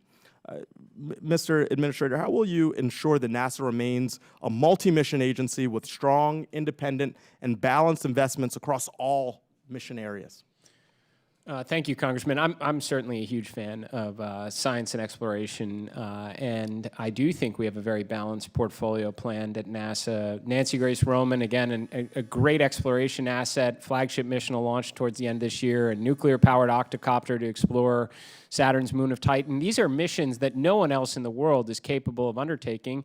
I'd also say NASA's proposed budget is still greater than every other space agency's science budget in the world combined as well. I don't think we're talking about doing less. What we're trying to do is concentrate resources on the needle-moving scientific objectives that no other agency is capable of doing it, and doing it with greater frequency. Well, and I believe we need to ensure that this budget, matches that aspiration. And so that's why, this is such an important forum to make sure that we're aligned there. And you highlighted earlier that 16 days ago, 4 astronauts made history. They traveled deeper into space than any humans before them. And I like stating that fact because it's so big and bold. The Artemis II mission captured the imagination of the American people and reminded the world what American ingenuity can achieve. And importantly, you know very well that moments like that don't happen by accident. Every astronaut, every NASA engineer, scientist, and technician was once a young person inspired by space and supported along the way. And so for many, that support came from NASA's Office of STEM Engagement, which invested time and money in training the next generation. It's a pipeline, and it's a pipeline that matters. And last week, I was grateful because of your agency to bring astronaut Rajachara to meet with elementary students in Central Falls and Pawtucket, Rhode Island, as well as with college students supported by a space grant at Brown University. So from third graders to graduate students, you could see it in their eyes. It was special. Curiosity, excitement, ambition. The next generation is here, and the next generation is ready. But they need opportunity. And so we need them studying STEM today so we can power our workforce at NASA or in the commercial space industry tomorrow. That's why I have some alarm about this budget process and eliminating funding for NASA's Office of STEM Engagement. At a moment where we're asking NASA to do more, to lead in space and to compete globally, we have a proposal to cut off a pipeline that makes it possible. And so this isn't the first time that President Trump has tried to cut off NASA's nose to spite its face. He's tried to run this bad play every year that he has been in office. And every time, I'm grateful that Congress has rejected it. So you know the saying, right? Insanity is doing the same thing over and over again and expecting different results. So my question for you is, how can we ensure that the Rhode Island students who I opened the door and world of space amazement to just last week will have the opportunity to pursue careers in space if NASA defunds the Office of STEM Engagement? Well, I appreciate the question, Congressman, and I do want to reject any notion that the President doesn't have a great appreciation for space and inspiring the next generation. He did give us the Artemis program that we witnessed Artemis II fly under, certainly the Artemis Accords that have brought over 60 nations around the world to understand and be like-minded with our approach for peaceful exploration. I would just caution against being overly focused on a specific department when the entire agency's budget directly contributes to inspiration. Launching missions like Artemis II is what's inspiring more astronauts. Photographs from James Webb, the video from Perseverance and Curiosity rovers. And please understand, sir, we have grants across the agency. We have internship programs across the agency that are funded in the President's budget request. Well, look, what I would conclude with is inspiration is not abstract. We've got to be directed with the precious dollars that we have. I think we should be inspiring our youth, directing it very specifically in a focused way towards their engagement, towards filling these critical roles, towards meeting the aspirations that we've set. With that, I yield back. Thank you. Gentleman yields back. I'd like to recognize the gentleman from Utah, Dr. Kennedy. Thank you, Dr. Babin, our mighty committee chair. Grateful for that. And Administrator Isaacman, thank you very much for being with us today.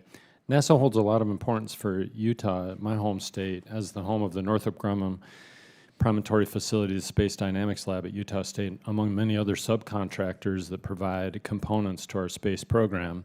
Northrop Grumman solid rocket boosters produced in Utah provided 75% of the thrust for the Space Launch System to get the Artemis II crew off the launch pad. I'm proud of that fact. We look forward to many more launches, by the way, in the coming years, and I know you do as well. You speak, Mr. Administrator, about your vision for science at NASA and doing more with less and relying on the private sector for both science and exploration. And can you provide some examples where NASA can save taxpayer dollars? Well, Congressman, I give you one great example, which would be SR-1 Freedom, our nuclear power and propulsion demonstration. That is, and I'll note that you won't actually see direct reference to it in the FY27 PBR, and the reason why is we have had, as an agency, decades of failed nuclear power and propulsion initiatives. In fact, over $20 billion of taxpayer funds have been invested in it, and for a capability that is critically important. I mean, we are going to need fission surface power on the moon to power in situ resource manufacturing demonstrations. We're going to need this capability on Mars someday so we can send American astronauts to Mars, bring them home safely, and certainly for great scientific missions in the outer solar system. So what are we doing? We're going back to raiding the pantries. We're getting some of that hardware that's been out, that's been invested in for decades, that's gone nowhere, has never left the lab. We're coupling it with the power propulsion element from another program that we have, and we are working with industry where applicable on things like power conversion capabilities to bring together, honestly, the 70% solution, just like the Nautilus was, which I'll point out was originally designed to be a diesel submarine, so America could finally get underway on nuclear power under the sea, and in the very near future, being very efficient with taxpayer resources, America will get underway on nuclear power in space. Love it because, I mean, so partnering with these industry partners and making sure that we advance these efforts to have space leadership in the realm of nuclear power on the moon as well as other places, are there other ways that you see that we can partner with our industry as well as with the government facilities to make sure that that happens? Yes, sir. Well, I would say taking advantage of industry printing off satellites right now for constellations for observation and communication is a great example of it, sir. I mean, at the time, decades past, understanding our planet, the sole planet we inhabit presently, was very expensive. These were bespoke, multi-billion-dollar satellite efforts that were launched at more than $500 million potentially per launch. Now, you've got the healthiest launch market in the history of America's space program. I could rattle off at least a half dozen launch providers, many working on reusability to bring costs down even further, and printing off, again, satellites to be used for observation and communication. And they have come to NASA and said, please, let us incorporate some instruments for some of the Earth science missions so that we can have continuity after Landsat 10 of that data, freeing up resources so we can do more missions they are not capable of doing, like Dragonfly, like missions like Roman. Thank you. Utah suppliers are providing the solid rocket boosters for the Space Launch System, as we've talked about, and you've committed to using SLS through Artemis 5. But beyond that, what are your plans in NASA for maintaining Americans' capability to launch astronauts to the moon and beyond? Yes, sir. And I've said many times, America will never give up the moon again. If we're going to build a base, we're going to do so that we can send astronauts to the surface of the moon with frequency. So we have absolutely committed to using SLS through Artemis 5 as contemplated in the Working Family Tax Cut Act. But then NASA has put a demand signal out to industry and said we need two different pathways to ensure access to the moon, to ensure we never give it up again, for astronaut missions to the moon base on a cadence of every 6 months. And I have no doubt, and I've had conversations and seen the proposals and acceleration proposals as well from industry, that you're going to see the various suppliers in SLS come together. And frankly, I think at substantially lower costs as NASA looks at ways that they can be more efficient with industry and remove some of the friction and bureaucracy that have probably resulted in inflated costs over the years. Last question.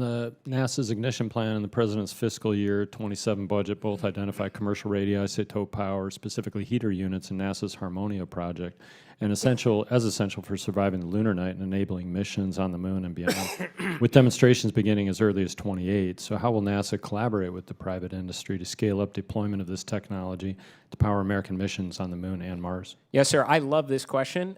So right now, the RTGs that we use for power on missions like Curiosity, Perseverance, even Dragonfly mission, we get from the DOE at extraordinary expense and probably a distraction in some ways to national security mission. I welcome commercial industry being able to provide RUs and RTGs so our equipment can survive the lunar night. And in fact, we are incorporating bonus payments into the moon-based construct. This is already going out in the CLIPS program to encourage landers and rovers to partner with industry to buy what I assumed is going to be probably americium-based RUs and RTGs, so we have a power source to survive the lunar night. Thank you for those answers, and thank you, Mr. Chair. I yield back. Gentleman yields. I'd like to recognize Representative Whiteside from California. 5 minutes. Thank you, Mr. Chairman. Administrator Isaacman, in your career, you have launched a space twice, performed the first private spacewalk, piloted high-performance jet aircraft, and built industry-leading companies. Now it is my pleasure to greet you for your biggest challenge yet, your first congressional budget hearing. Yes, sir. I was there for the launch of Artemis II, and I want to begin by congratulating the entire NASA family on this awe-inspiring mission. Much like in 1968 with Apollo 8, the country really needed this.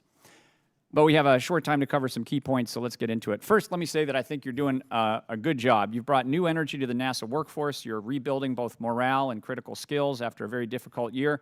You're rightfully focused on outcomes and getting good value for government dollars. You support science, both in space and for our home planet. And while I may not agree with everything you propose, I believe you're an honest leader of good character. Thank you for stepping up to government service. Thanks, sir. To state the obvious, I believe OMB's budget request for NASA is dead on arrival. I have spoken to members on both sides of the aisle, and many are surprised and even offended that after Congress rejected the draconian cuts to NASA proposed for FY26, the administration would ignore clear bipartisan congressional intent and propose similar cuts again. Let me send a message to OMB Director Russ Vought. Congress will reject your misguided war on American science. My first question echoes others on this committee. Can we get your commitment today that NASA will respect appropriations law and not repeat last year's de facto implementation of proposed cuts before Congress has carried out its constitutionally mandated budget process? Congressman, you have my commitment. We will always follow the law. But to be very honest, I do also promise to very much over-communicate with this committee and Congress when I do believe we are putting resources not in an appropriate place for good scientific or discovery return. We certainly welcome that exchange. As an accomplished pilot yourself, you know that American leadership in aviation isn't a birthright. It's earned through constant innovation and test. Many people forget that the first A in NASA stands for aeronautics, which, though I know you do not.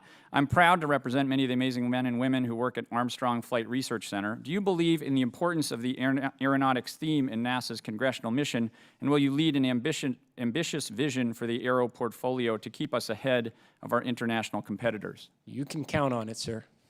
That's awesome. I will say that the deletion of sustainable aviation in the program at a time when aviation fuels are skyrocketing in price and avgas stocks are collapsing is short-sighted and should be reversed. I'm also proud to represent many folks who work at JPL, which borders my district to the south. JPL is a national treasure, and the cuts and layoffs it has suffered over the past 2 years have weakened our leadership in space exploration and needlessly lost hundreds of world-class engineers to the private sector, most of whom will probably never return to government service. I think that's a big loss to our nation. So I was very pleased to see JPL play a crucial role in several initiatives announced as part of your ignition efforts. I note that some of these very exciting new space exploration programs, such as Skyfall and Moonfall, do not seem to be in the President's budget request, which may be because they were developed after the FY27 budget passback from OMB happened. I look forward to working with you to help fund these missions through mechanisms that do not cannibalize existing science missions that are duly appropriated in law. One area where I think we do not yet agree is on the issue of commercial space stations. I believe that the new option for CLD as proposed at the ignition event has two central risks. First, that it will lead to an unsafe extension of ISS, and second, that such an extension of ISS will then lead to a budgetary challenge that will prevent future administrators from fulfilling an exploration agenda that meets your bold vision. Let me elaborate briefly. Realistically, I do not think that there is a way to get a new government module launched until at least earliest 2029 and more likely 2030 or later. If the point of such a module is to enable private companies to gain experience, that would seem to necessitate multiple years beyond that point. Also, several of these private companies would need to redesign their stations to fit this new concept, delaying them further. I believe that this will inevitably lead to a push to extend ISS to 2035 or even 2040. Such an extension opens risks that are both known and unknown. Known includes the risk of Zvezda unzipping. Unknown is the risk of extending U.S. hardware 10 to 20 years beyond its design lifetime. Further extending the ISS to these dates will then consume 10 to 20 billion more than the current CLD baseline over that coming decade that could be going to exploration. While I believe that your views are earnestly developed, I urge you to proceed with a plan that NASA has been following since the first Trump administration and that private companies have invested billions of dollars on. When I helped push through Commercial Crew in 2008 through 2010, we constantly heard that commercial providers weren't ready and couldn't execute. The critics were wrong, so I think we need to be bold and push forward to a new path for human spaceflight. Thank you, Mr. Chairman. I yield back. Gentleman yields. I'd like to recognize Representative Obernolte from California for 5 minutes. Well, thank you, Mr. Chair. Mr. Isaacman, thank you very much for being here. I've enjoyed the hearing. I'd like to follow up on the discussion that you were just having with my colleague from California, Mr. Whitesides. Like Congressman Whitesides, I'm a big fan of the work done at NASA's facility at the Jet Propulsion Laboratory. I was a Caltech alum, so I spent some time at JPL in college, but more recently, I was there watching the landing of the Perseverance rover a few years ago, and I mean, I would hope everyone would agree that they are really the class of the world when it comes to research in robotic space exploration. But like Congressman Whitesides, I was very distraught at the recent layoffs and budget cuts at JPL, and I wonder if I could ask about what your plans are for facilities like JPL. Do you think that they are going to continue, are going to have funding restored? Did you further funding cut, or something in between? Well, thank you for the question. I have a great appreciation for the work of the Jet Propulsion Laboratory, and we do absolutely intend to make very good use of the expertise that's out there. As Congressman Whitesides pointed out, the Skyfall program is going to be run out of JPL. The Moonfall program, which is also quite cool. I mean, these are autonomous hopper drones that are going to be used as part of the moon-based construction, also carry scientific payload. We're also going to leverage the expertise at JPL to insert subject matter experts across other programs to ensure we get to good outcomes. When I talk about accelerating the Artemis program, NASA is never going to sit on our hands anymore and hope everybody delivers for our moon-based ambitions. We are putting brilliant minds in the supply chain, every vendor, subcontractor, and component on the critical path to drive outcomes, and I suspect JPL will play a role in that. I will say, though, that we constantly have to look at when we get things right, great, let's learn from that and apply it elsewhere. Where do we get things wrong and do it better? And, you take the Mars sample return mission, which JPL owned on that one. I mean, that program was canceled under the previous administration after, as I mentioned in my remarks, it went from $4 billion to $10 billion, and there's $2 billion of taxpayer dollars that are lost now that could have gone to good science and discovery. So there's certainly room for improvement. I will also say where an area that I think we can do better is going to be in the reimbursable work. JPL has a lot of expertise that they help across government and industry. The last administration wound down quite a bit of that, which did result in some of the layoffs. That is something I've tried to reverse course on quite quickly, not just at JPL, at other centers. Where NASA's brilliant minds can be helpful and contribute reimbursable work to supplement the budget, we should welcome those conversations. All right. Well, we'll look forward to working with you in that respect. Also wanted to ask about NASA's Lunar Terrain Vehicle Program. Obviously, that is going to be a key part of sustained service operations under the Artemis campaign. Based on your current budget request, do you believe that that program is adequately resourced to meet the goals and timelines that you have set for it? Yes, Congressman. Not only would I say it's adequately resourced, it's back to what I would say a more achievable track. At the time I arrived, which I would say is before President Trump established the national space policy that called for building a moon base, we were going to procure one extremely expensive lunar rover as a service. Put a lot of eggs in one basket when there's a lot of industry that's capable of contributing, that wants to learn and mature capabilities for a time, not just to support NASA's lunar-based requirements for logistics and crewed and uncrewed mobility, but perhaps to do autonomous science. So now we are on a path to procure lots of LTVs. We're not necessarily going right to the dream state as a service. Maybe what begins, the first 3 rovers, will look very similar to what we saw during the Apollo era, and that's fine because we haven't driven a rover on the moon in a very long time, but we'll use that to learn with industry to inform subsequent designs, and we will procure lots of rovers in the years ahead, and we are going to draw upon the resources from the Working Family Tax Cut Act, plus within our Science Technology Mission Directorate, Exploration Systems Mission Directorate line items. We're certainly looking forward to working with you on those. Yes, sir. Last question in the time I have remaining. I wanted to ask about the research being done into space weather. I mean, obviously that the Artemis II mission utilized a bunch of solar observational data that came from our research community, and I'm wondering how NASA sees collaboration with the research community in terms of space weather. It's something that's been a priority for this committee. And I certainly concur with it.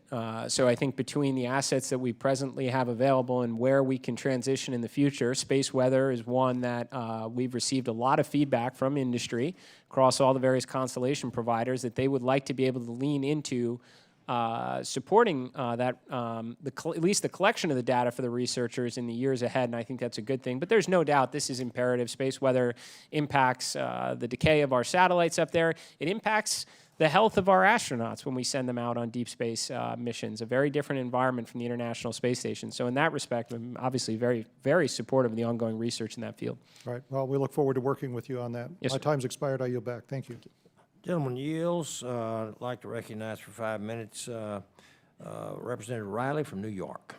Well, thank you, Mr. Chairman. I want to welcome one of my constituents. Andrew just joined us. He won the Congressional App Challenge, and we were just out in the hallway brainstorming ideas for his next app. I will tell you his ideas are a lot better than mine, but welcome, Andrew. It's good to see you here. A couple of Friday nights ago, my family and I, we ordered wings and pizza from Ned's up in Cayuga Heights, gathered up on the couch, and watched the Artemis return to Earth. My boys are 6. They're about to be 6 and 3. My father-in-law is almost 80. I won't tell you how old my wife is.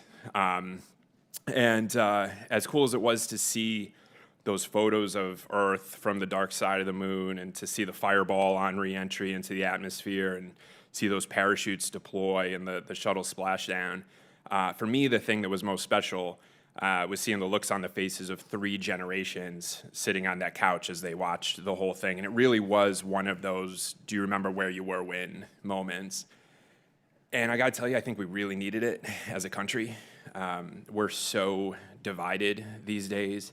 Where I come from, you're not defined by your political party or how you voted in the last election, but the algorithms that run our lives these days are built to tear us apart. And I've only been here for about a year, but I find that too often in our politics, we're pit against each other. And the folks who are rewarded tend to be the loudest and not necessarily the most thoughtful. But in that moment, that 6 minutes when our astronauts lost contact with Houston and there was literally radio silence, in that moment we were brought together as Americans and we were truly reminded of what we can accomplish together. And you see those images of Earth from the other side of the moon and it's so distant. But the reality is none of it would have been possible without the folks right next door, our neighbors in upstate New York. Americans went further into space than we'd ever been, but we did it because of what happened in places like Norwich, in Shenango County, population 7,000. We've got a great blues festival in the summer, a great arts festival in the fall. I spent Veterans Day there last year. We've got the classic car museum. It's a small town with a lot to offer, and it's where the Artemis mission was launched from. I know the rockets launched in Florida, but the mission starts in upstate New York, where the team at Unison in Norwich literally designed and built the ignition systems for the Artemis. You don't get 8 million pounds of thrust to launch a 6 million pound rocket stack by turning a key in your Chevy. You get it with an ignition system built by some of the most advanced cutting edge engineering and manufacturing in the history of the world, and you get that in Norwich. Lucas Miller's the lead program management specialist at Unison for the Artemis program, and he said the work his team does is mission critical because there's a lot that must happen perfectly, and if something goes wrong, it could be catastrophic. Those are his words.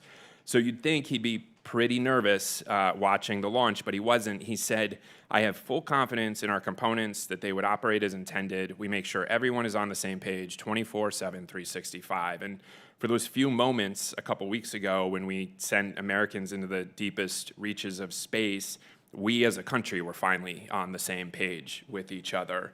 And I think that's about as important as anything these days. And so I want to thank and congratulate the folks at Unison in Norwich for their role in all of this and for reminding us what upstate New York manufacturing is all about.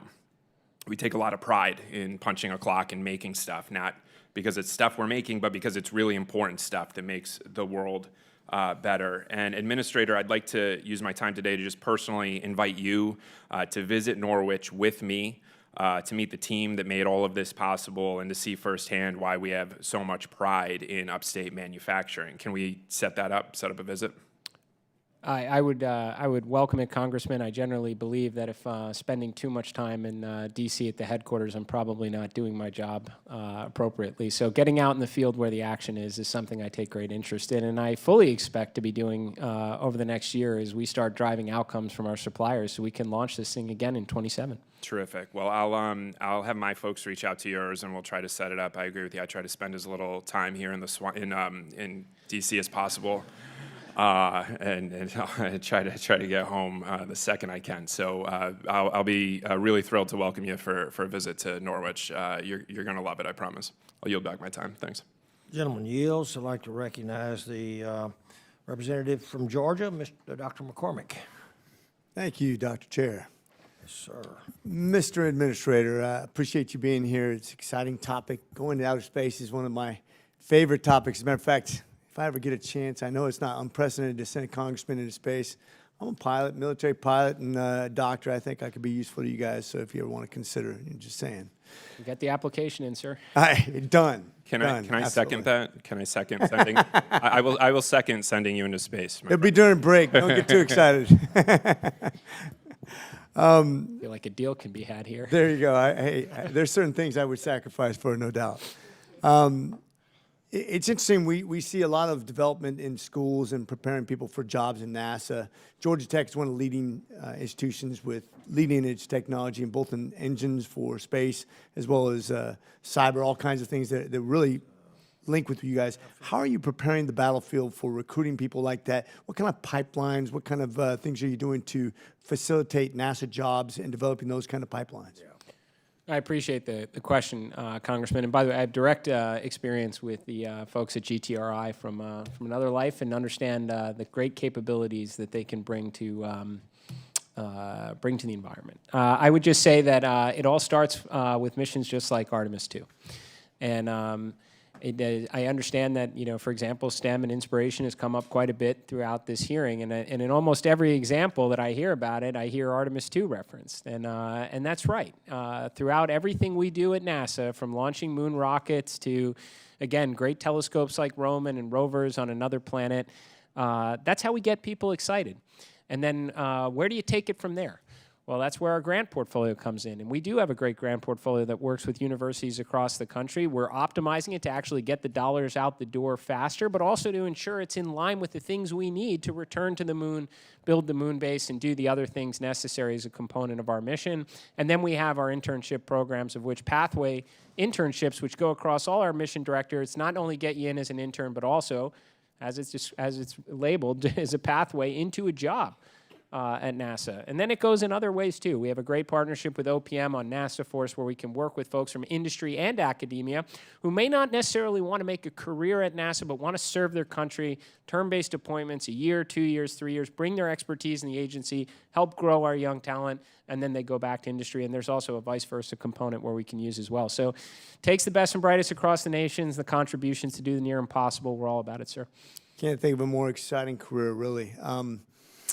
When we talk about the International Space Station, which was intended to transition towards a commercial-led model through the commercial LEO destination program, which I was really excited about, we've seen NASA, though, now commit to basically proposing a government-owned core model, which is essentially a new federal acquisition.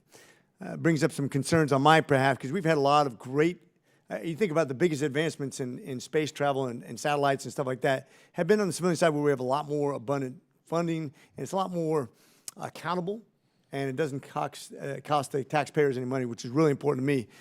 What is the justification to the American taxpayer for continuing to fund government-owned capability in low Earth orbit, instead of accelerating the commercial transition? I appreciate the question on that, Congressman. And just let me, two hats here. As a space enthusiast since kindergarten, I want nothing more than to see a world with lots of commercial space stations up there. I want my children to grow up in a world where there's lots of commercial stations, and hopefully they can actually go to them someday. That would be outstanding. As the administrator of NASA, I have an executive order from the President of the United States that calls for a transition from the International Space Station to a commercial space station by 2030. And I want to make sure that happens, because if we get that wrong, there's only one other space station up there other than the ISS, and that's the one that's owned by the Chinese right now. And we are doing everything we can to stimulate the market so that there is such time that we can fulfill this vision where NASA is one customer of many. To be clear, people brought up the idea that NASA's pivoted here. We didn't. We have two options. The original pathway, tell us how that works, which we put an RFI out, and we also suggested an alternative that allows industry to mature their capabilities over time as market demand hopefully materializes.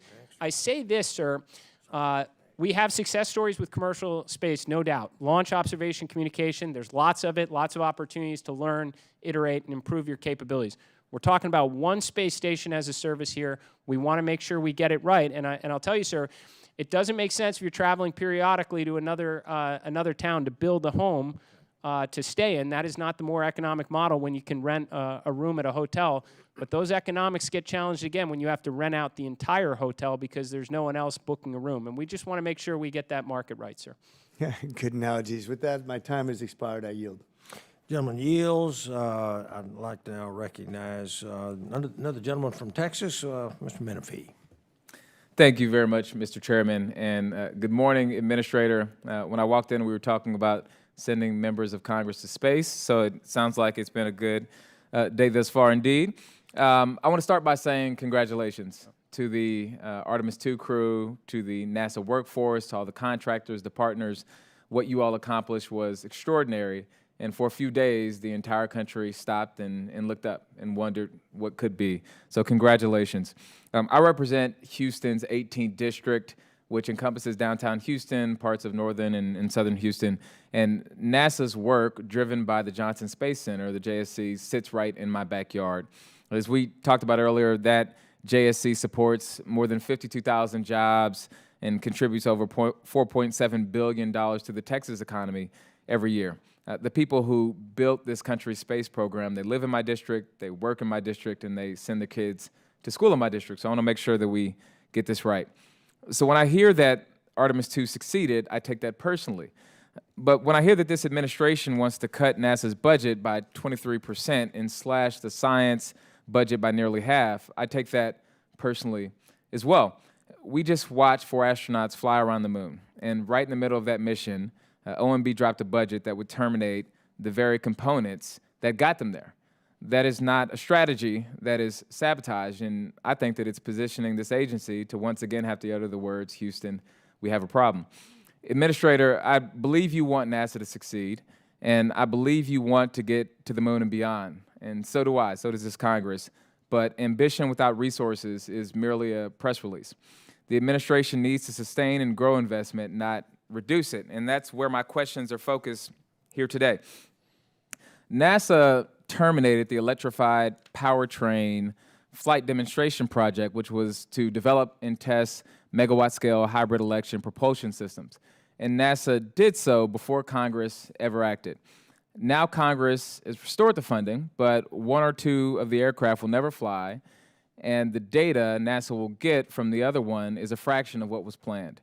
Houston's aerospace sector builds next-generation aviation systems, so this matters a ton to the Houston region and to my district. What is NASA doing to make sure our country doesn't fall behind other countries in hybrid electric aviation because of the proposed cuts? I appreciate the question, Congressman. I'll tell you, in aeronautics especially, as I mentioned, this is the first A, and the big A in NASA is one that I have a great appreciation for as a pilot and would love nothing more than to see our aeronautics portfolio get back to the days of past when we had an exciting array of X-planes that were wowing the world in fly-by-wire and thrust vectoring. And I'm working very hard with our team in doing that to fly more often and make sure our resources go into what I think should be radical airframe and radical propulsion design so we can fly higher and faster for civil, commercial, and even national security reasons that we've done in the past. We're working in that direction. I would say with respect to this program specifically, and I know the Congresswoman Lofgren asked about it earlier, it's been longstanding practice inside NASA to adjust and prioritize spending to the lower of either the House, the Senate, or the President's budget request marks. And the Aeronautics Mission Directorate leadership determined this wasn't the highest priority initiative. Now, of course, with FY26 appropriations, it was continued, and I think even evolved in such a way to ensure that we do get to the correct outcome with the program. And I'll say, just with respect to the other airplanes, sir, and I might be going off memory here, but X-66, which was one of the, if I recall, electric demonstration aircraft, was terminated by NASA well prior to the PBR because I think there was a conclusion it would not have been a safe platform to fly. I want to pivot to the technical authority function, which at NASA was created after the Columbia disaster specifically, so engineers could raise safety concerns outside of their chain of command. The fiscal year 27 budget cuts that account by 50%, while asking for 45% of NASA's entire budget for Moon and Mars activities. How do we cut the safety checks in half while expecting the organization to still be able to operate at scale in highly complex and dangerous conditions? I appreciate the question. Let me assure you that NASA does not underspend with respect to safety and mission assurances. The technical authorities are one pathway which I have a great appreciation for. I was able to see them on full display with respect to the review of the Starliner matter, with the evacuation from the space station when we had the Crew 11 medical situation. That was the tech authorities that were doing an outstanding job in that. But we also have a safety center. We have numerous safety and mission assurance contractors that support various centers and mission programs, not to mention the in-house workforce that's on it. I think the idea that we can optimize there for the sake of efficiency and safety can be a very real outcome here. Thank you, Administrator. I yield back, Chairman. Gentleman yields. I'd like to recognize another gentleman from Texas, Mr. Self. Thank you, Mr. Chairman. Director, our prep was NASA heavy. I want to go back to the PBR, and I want you to help me understand within this budget, how are you going to balance what NASA should own and control and operate, and what should be moved to a commercial model. And if you've got measurable criteria, I'd appreciate hearing that, because obviously in Texas, we've got a major space operation going almost daily. And so how are you going to balance that? Because SLS and Orion, I guess, will be going away. So if you can just talk about that balance within this budget that is obviously lower. Yes, sir. So this is a question that comes up quite a bit because we have some extremely high-profile commercial space companies, and people question from time to time, like, what is NASA's role in all this? And I say again that the nation needs NASA, the world needs NASA. What we should be doing is the near impossible, what no other government agency is capable of doing, what no company can close a business case to do, and certainly what no other nation is capable of doing. But when we do crack the code on something where NASA, this is to your, quantification component, could be one customer of many, we should ensure we hand off those capabilities to industry, where competitive forces in this nation will inevitably make the capability or service better and at lower cost. And we are seeing that play out exceptionally well in launch, observation, and communication. No doubt right now, we can launch payloads for the support of science discovery, astronauts in space, building a moon base, building an orbital economy at far lower cost today, thanks to an extremely healthy commercial launch market.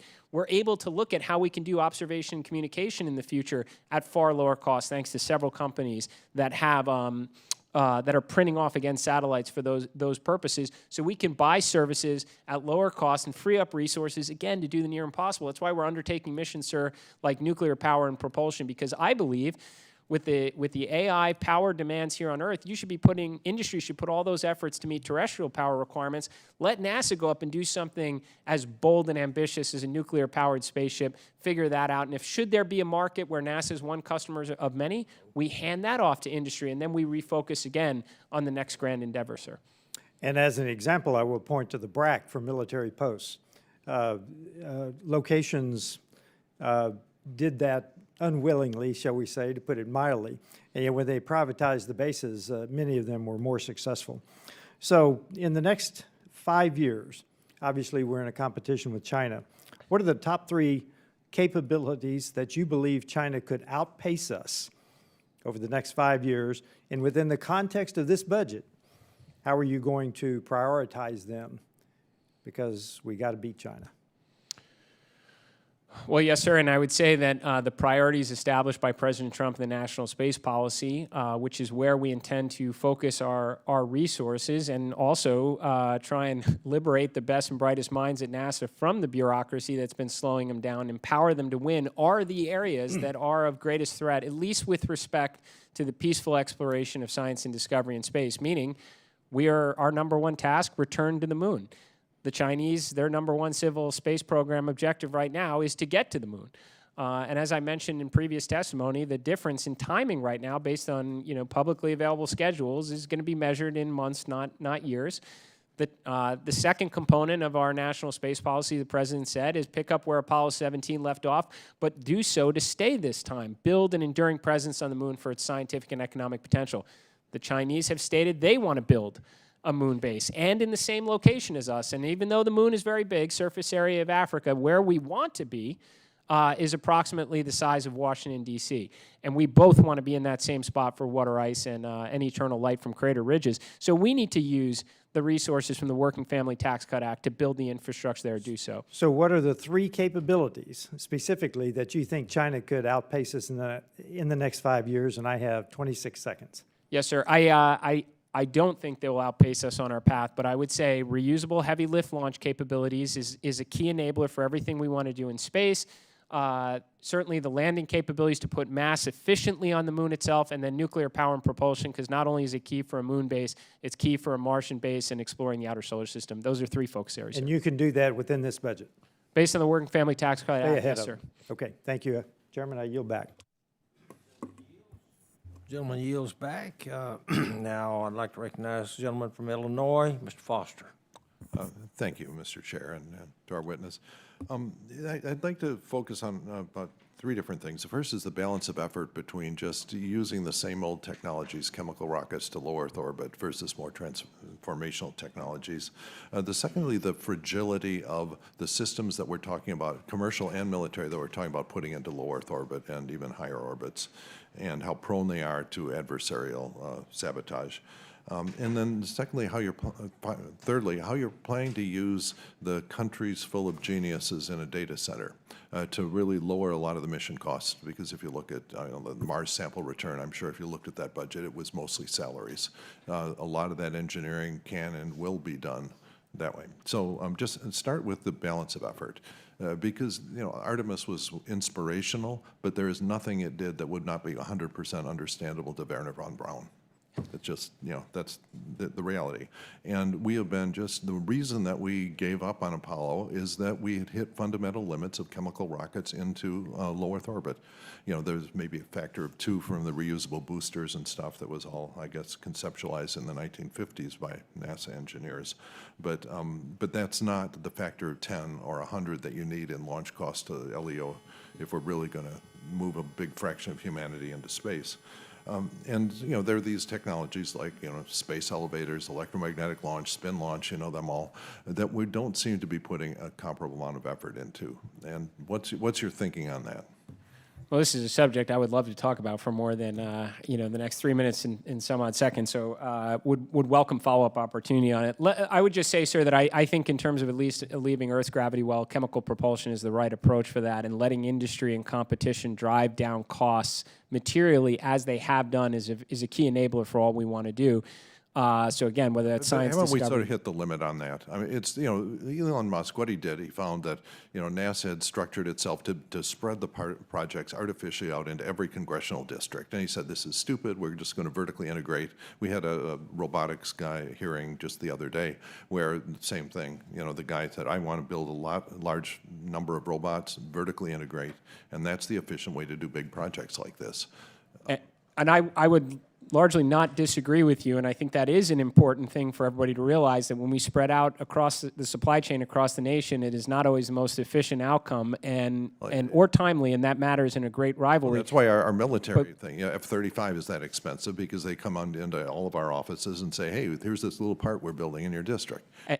The only thing I just say, sir, is we are still very early in rapid reusability. We haven't fully end-to-end reused a vehicle. Starship would be the first in that regard. Others are working it. So we still throw away the top half of the rocket. So the ability to drive costs down with chemical propulsion is still real. But I concur that NASA should be putting resources on the wow factor, which is why I am such a big proponent for nuclear power and propulsion to efficiently move mass and But explore even the on your outer sources. nuclear thing, I mean, the mission you're setting up is a bunch of Hall thruster things, not nuclear thermal, which, and Hall thrusters will never be useful to deliver men to Mars, humans to Mars, because they just don't have they have high specific impulse, but they don't have impulse, which you need for a reasonable length mission. So it's actually not going to be faster than using chemical rockets. It may not be faster, sir, but if I may, I love the subject, I'm sorry. It actually still is very key from an enabling perspective. Nuclear electric is going to be more applicable for surface power, which you're going to need to make the propellant to bring astronauts home Surface from power, Mars. yeah, we're talking about propulsion. But it's going to be the same reactor design, so we're getting efficiencies out of that, sir. NTP, I don't disagree, but we got to do something with nuclear to get in that direction.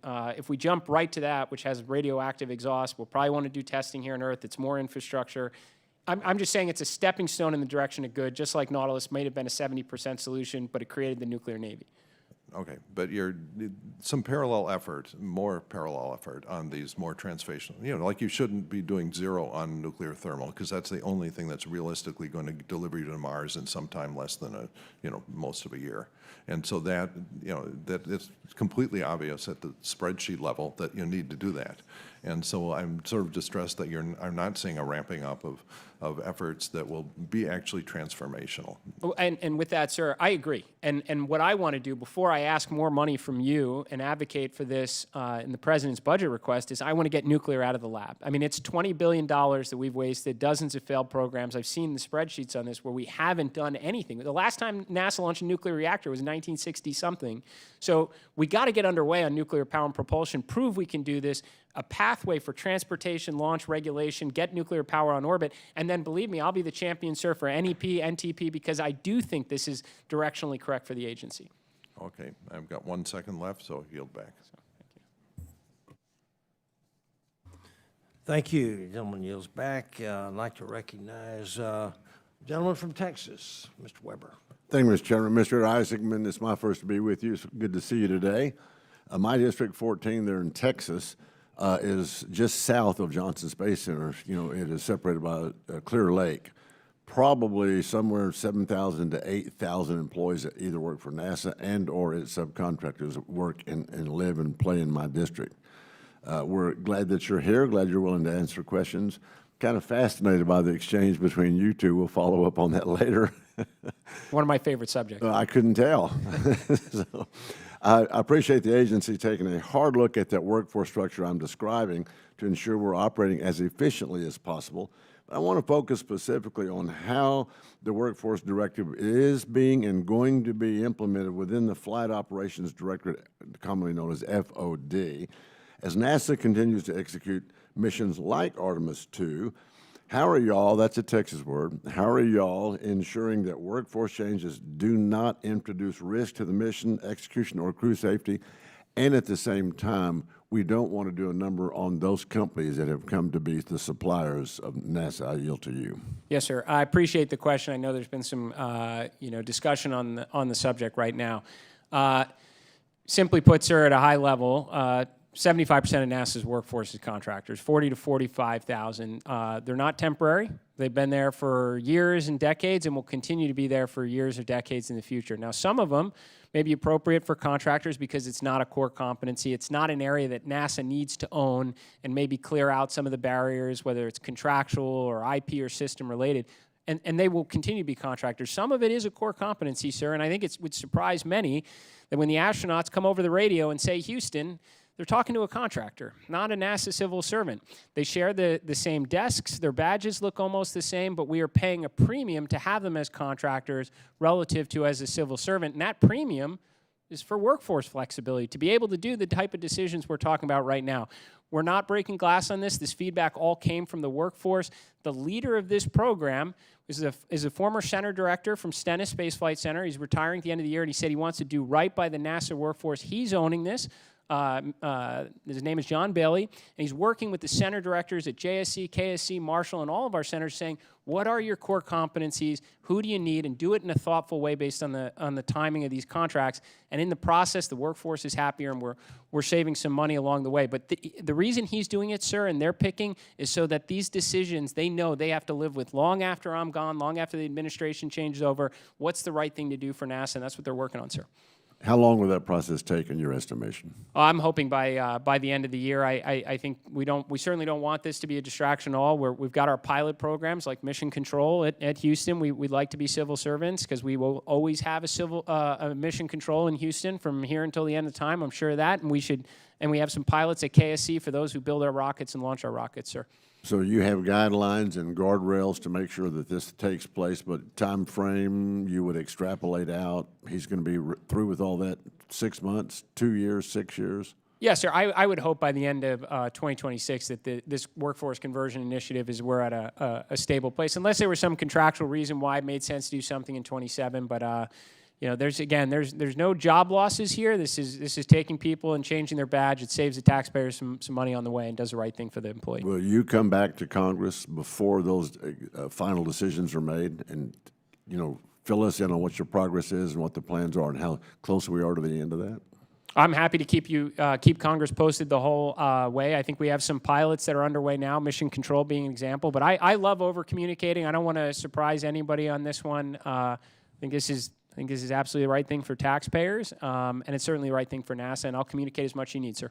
Okay, well, if you love over-communicating, that to me, that just means you talk in your sleep. Okay.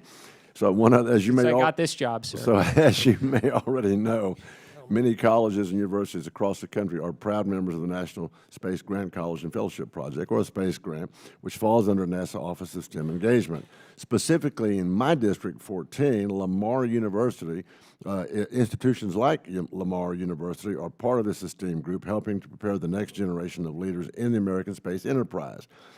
The budget request proposes eliminating funding for NASA Office of STEM Engagement. Can we fix that, do you think? Congressman, this question's come up quite a bit, and I know everybody is focusing on a particular department, but I would encourage looking at the outcomes of what we're supposed to be doing. We have grant making at the hundreds of millions of dollars level across NASA right now. That's not going away. We have internship programs measured in the hundreds across NASA's portfolio. That's not going away. And of course, again, inspiration is inherent in every dollar you give us. Okay, thank you. And Mr. Chairman, I yield back. Gentleman yields. Now I recognize Representative Superman from Virginia, 5 minutes for his questioning. Thank you, Mr. Chair, and thank you, Mr. Isaacman, for being here today. And I actually grew up in Clear Lake next to Johnson Space Center. And, I was born and raised there, and it's a wonderful place. And it was the excitement whenever there was a mission was just amazing. And my neighbors were astronauts. And I think I've carried my love of science and innovation because of that experience growing up there. And Artemis 2 brought back a lot of those great memories. And it shows our kids, it shows our country, our world, what's possible. And so I want to thank all the men and women at NASA and you for making that happen and showing what's possible. And there's more to come, it seems. And so we're very excited, and you have a lot of support in Congress. What I would say is, one of the big reasons why this was possible was because of the Science Mission Directorate and because of our investments in science at NASA over the years. These investments don't just help with these missions, they help with everyday life back here on Earth. And so I would just love to hear from you. Would a mission like Artemis have been possible without the sensors, the scanners, and navigation tools that were created by NASA science? I think there's no question, Congressman, that our Science Mission Directorate contributes greatly to human space exploration, to tech development and STMD. Science is also inherent across all of our mission directorates. Great, and today is Earth Day, and NASA, many people may not know, it contributes a lot to making sure we do the best we can for our planet, and critical weather forecasting, hurricane tracking as well, wildfire detection, which is a big issue now. Would you agree that our Science Directorate contributes to that and contributes to our well-being right here on Earth? Of course they do, and I think this is a question, Congressman, entirely about outcomes. Can we launch flagship science missions? Can we launch Earth observation missions? Can we work with industry for Earth observation? Can we do more with the resources that are being contemplated in the president's budget request? And I would say absolutely, and I draw that based on the work that I've done, understanding where our inefficiencies are, and frankly, reading the OIG and GAO reports on where we've mismanaged taxpayer dollars. So I don't think we're asking the world to live without Earth sciences. We're not asking the world to live without the next great flagship mission. We're just saying we can go about and do it with less resources, and we should be judged on outcomes. So you think the 47% cut to the NASA's Science Mission Directorate will still yield the same results? Well, and if I may, to give an example on that, Landsat is a great program, has existed for 4 decades. We're working on Landsat 10 right now. These are multi-billion-dollar type programs. They were designed to be very bespoke because who else was going to do it if not NASA?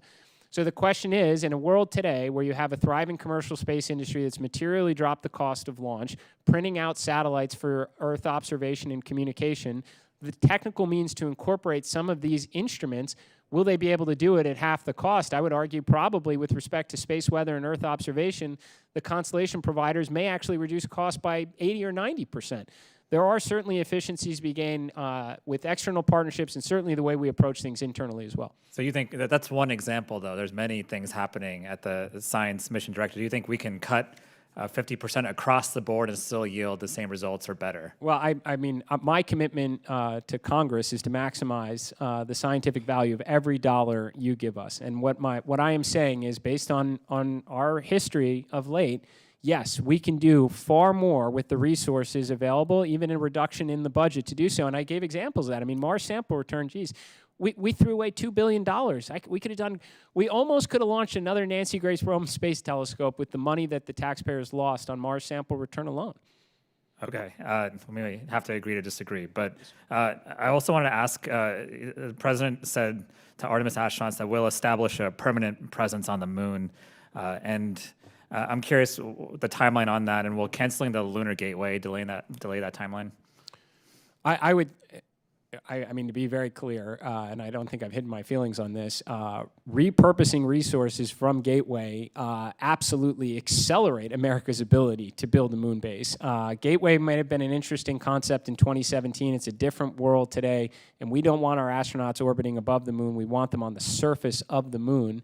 And by applying the resources from the Gateway program to the missions, the contracting pathways we have, like LTV, CLIPS, cargo HLS, we will be able to build infrastructure on the moon way faster than Gateway would have ever been online. We're going to start landing on the moon with cadence in the beginning of 2027. You'll see it on a near monthly cadence, sir. And very, very quickly, you've also canceled an order for the Habitat and Logistics Outpost hardware. Do you know what will happen to that large investment that was made? Does it happen to go by another name on that one, sir? I might have to get back to you on that. Maybe we'll talk offline about that, but this was a pretty big investment, and Northrop Grumman is in my district. They were part of making that happen. That order was canceled. Oh, I'm sorry. Is it so? Some of the Gateway components I have in Halo. There's plenty of reports on these. I appreciate the contributions and look forward to working with them on how we can potentially repurpose hardware to surface application. I'll tell you, at Gateway program, we had the only two, outside of the PPE hardware that we're going to use for the nuclear power and propulsion demonstration, the only 2 habitable volumes that were delivered, both were corroded. And that's unfortunate because it would have delayed, probably beyond 2030, the application of Gateway. And again, I don't fault at the time in 2017 was a good idea to orbit our astronauts above the moon.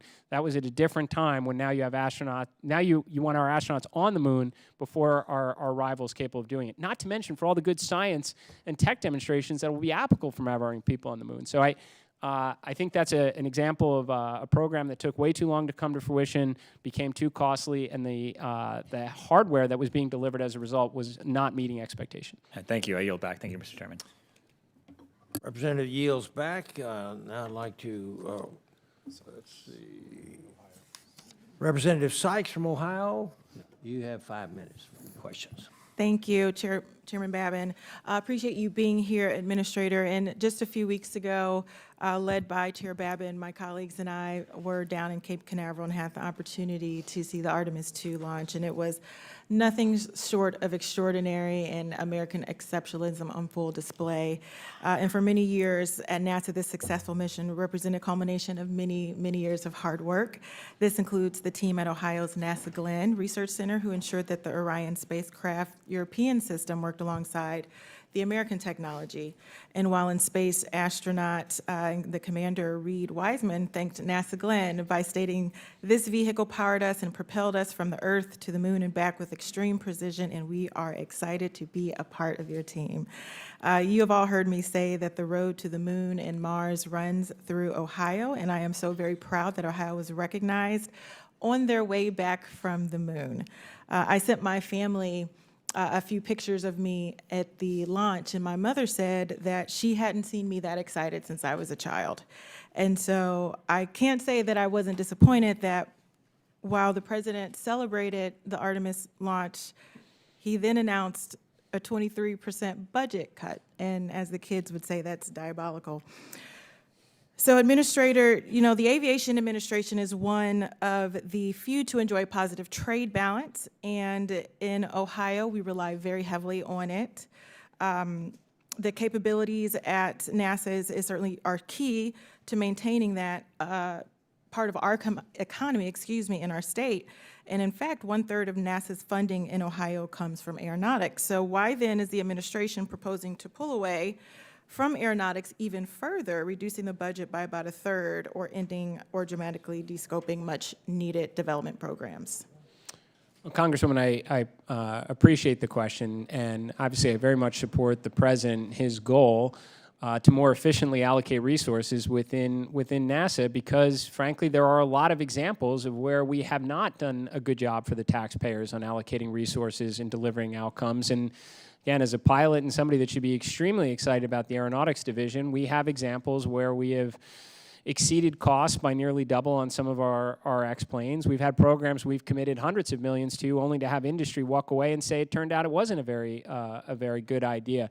All that said, I'll tell you, my goal is to deliver outcomes. It's to drive good execution, and I have no doubt Glenn is going to play a huge part of it, not just for the wind tunnels that are being done there, but nuclear power and propulsion at NASA is going to run through both Marshall Space Flight Center and Glenn. They have the expertise and the test centers to be able to enable the next giant leap capabilities we're going to need for lunar surface power, for power on Mars someday, and to explore the outer solar system.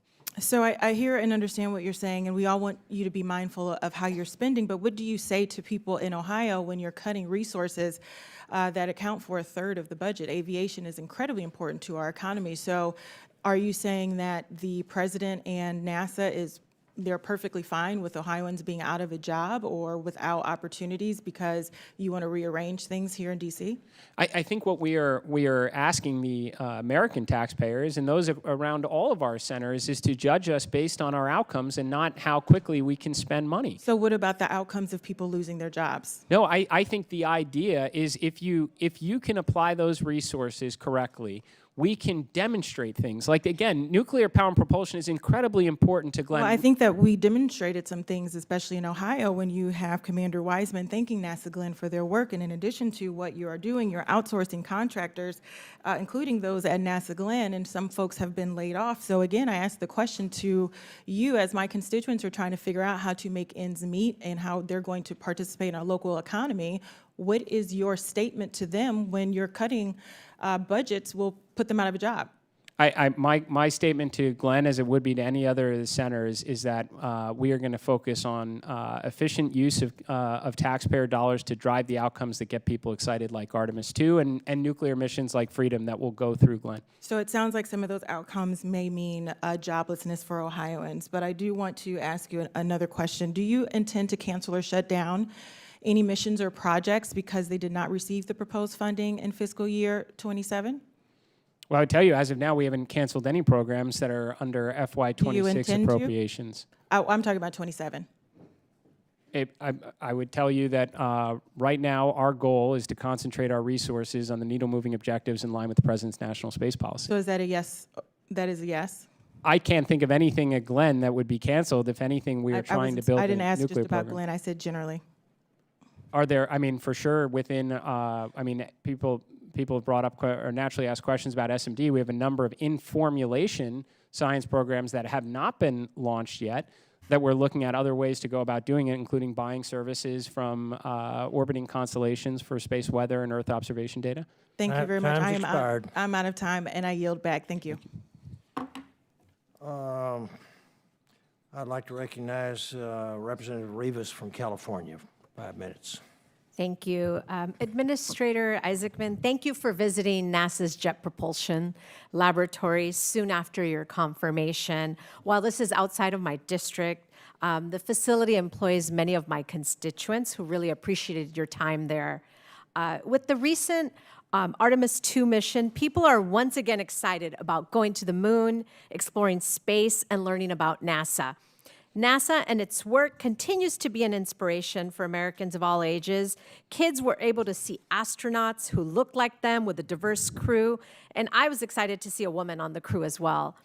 However, the Trump budget proposal is missing the significance of this moment. It will set our future NASA workforce back, especially a diverse workforce. If the president's budget becomes a reality, our country's future NASA STEM workforce and educational opportunities will be depleted, and space exploration will remain just a dream for many. While inspiration is important, it's not enough. Our children need to have the skills, the tools, and opportunities available to take the hope that they have and make it a reality. Administrator, as you may know, the Trump administration has proposed eliminating the Office of STEM Engagement, which includes the minority university research and education projects and other vital initiatives that serve to give the skills, provide skills and tools training for many young people. On a bipartisan basis, Congress has rejected these proposed cuts. In fact, the Office of STEM Engagement was specifically authorized in statute in 2022. Can you explain why President Trump's fiscal year 27 request again calls for the elimination of the Office of STEM Engagement? Well, thank you very much for the question. I very much enjoyed JPL, and I have no doubt the experts there will continue to contribute to a lot of exciting scientific missions. In fact, we got a bunch that are on the horizon. I do support the president asking us to find efficiencies, be better allocators of taxpayer capital, and deliver good scientific and discovery outcomes. And I think the president understands, again, that inspiration is inherent across every dollar that Congress affords to us.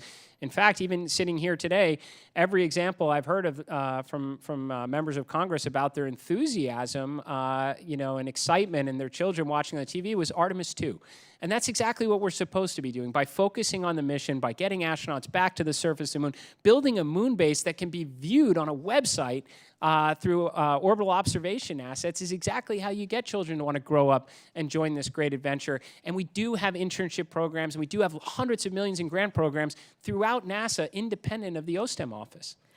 But I think those STEM programs provide the addition. They get inspired, and then they get the hands-on skills that they need to enter that workforce. And by eliminating, you're kind of part of the puzzle is being removed. And I think, ma'am, I think it's just and I understand when the title of the department is, is about STEM education, that the assumption is it's binary. If it doesn't exist, that all goes away. But I can tell you within what that Where department will it go does, then if it's not all going away? But it's already there. So literally hundreds of internships, pathway internships, are funded independent of that office through all of our mission directorates, and hundreds of millions a year in grants that go to universities to take kids from the inspiration they got from our missions to like a career, whether it's at NASA or industry, exist independent of that office.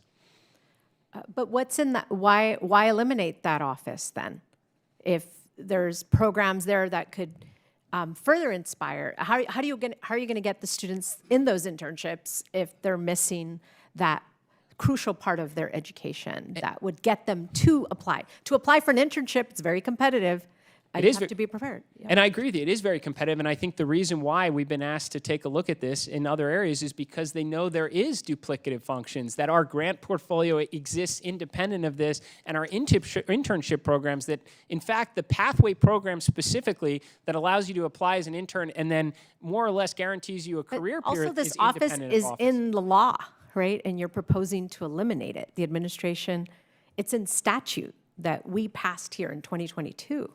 And we didn't cancel it. The office is funded under FY26 appropriations, and I interact with the leader of that department routinely on this, and we will always follow the law. That's not changing. We're just pointing out that But the following the functions law is keeping this office and its programs available to all, right? and we've the office is open, ma'am. Okay. Thank you, and I yield back. Representative yields back. Representative McBride from Delaware, 5 minutes. Thank you so much, Mr. Chairman. Thank you so much, Administrator Isaacman, for joining us today, for bearing with us as we get down to the lower part of the dais.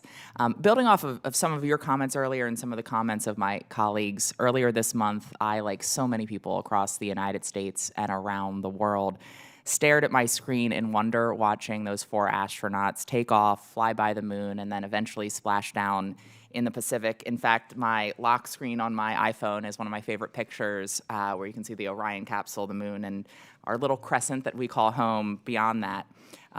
And to some of the points that you were making earlier, moments like this are not only scientifically significant, they're civically healing. It's truly a national accomplishment and a global event, and it's, in my mind, an antidote to the division that seems to define our age. And moments like this seem to come just when we need them most. I think it's no coincidence that in the 1960s, an era marked by chaos and conflict, we dreamed of and reached the moon. And actually 65 years ago this May, President Kennedy spoke words that ring just as true today when he declared, quote, "If we are to win the battle that is now going on around the world between freedom and tyranny, the dramatic achievements in space which occurred in recent weeks should have made clear to us all the impact of this adventure on the minds of people everywhere who are attempting to make a determination of which road they should take." He actually said those words to our chamber, to Congress, as he asked this body to appropriate the necessary funds for us to not only go to the moon, but to achieve all of NASA's goals. He came to Congress, Congress appropriated, NASA executed, and Congress provided oversight. And that's obviously why we're here today, 65 years later. Unfortunately, that constitutional obligation is undermined when the administration fails to or is incredibly delayed in providing us with the information necessary, information that we are legally entitled to perform that oversight role. And I know we've talked a little bit about this already, but this committee didn't receive NASA's FY 2025 spend plan until mid-March 2026, 6 months after the year in question ended, and much, much, much further beyond the legally determined deadline for that information. And this was despite repeated efforts by committee members, by staff, for basic information about how NASA is spending appropriated money. The FY 2026 spend plan is well overdue, as has been talked about. Earlier, you told the chairman that the process for compiling the spend plan was wrapped in early April and hopefully will be released shortly. Can you commit to providing the FY 2026 spend plan to this committee within the next 10 days? Congresswoman, I can tell you that for the part that NASA plays in this, we have completed our effort as of early April. Like a lot of things, it makes its way through the various administrative process, and I'm hopeful it is released to you within that time frame. I'm not aware of anything that's still up for discussion in it. You certainly have my commitment. I understand with respect to FY25.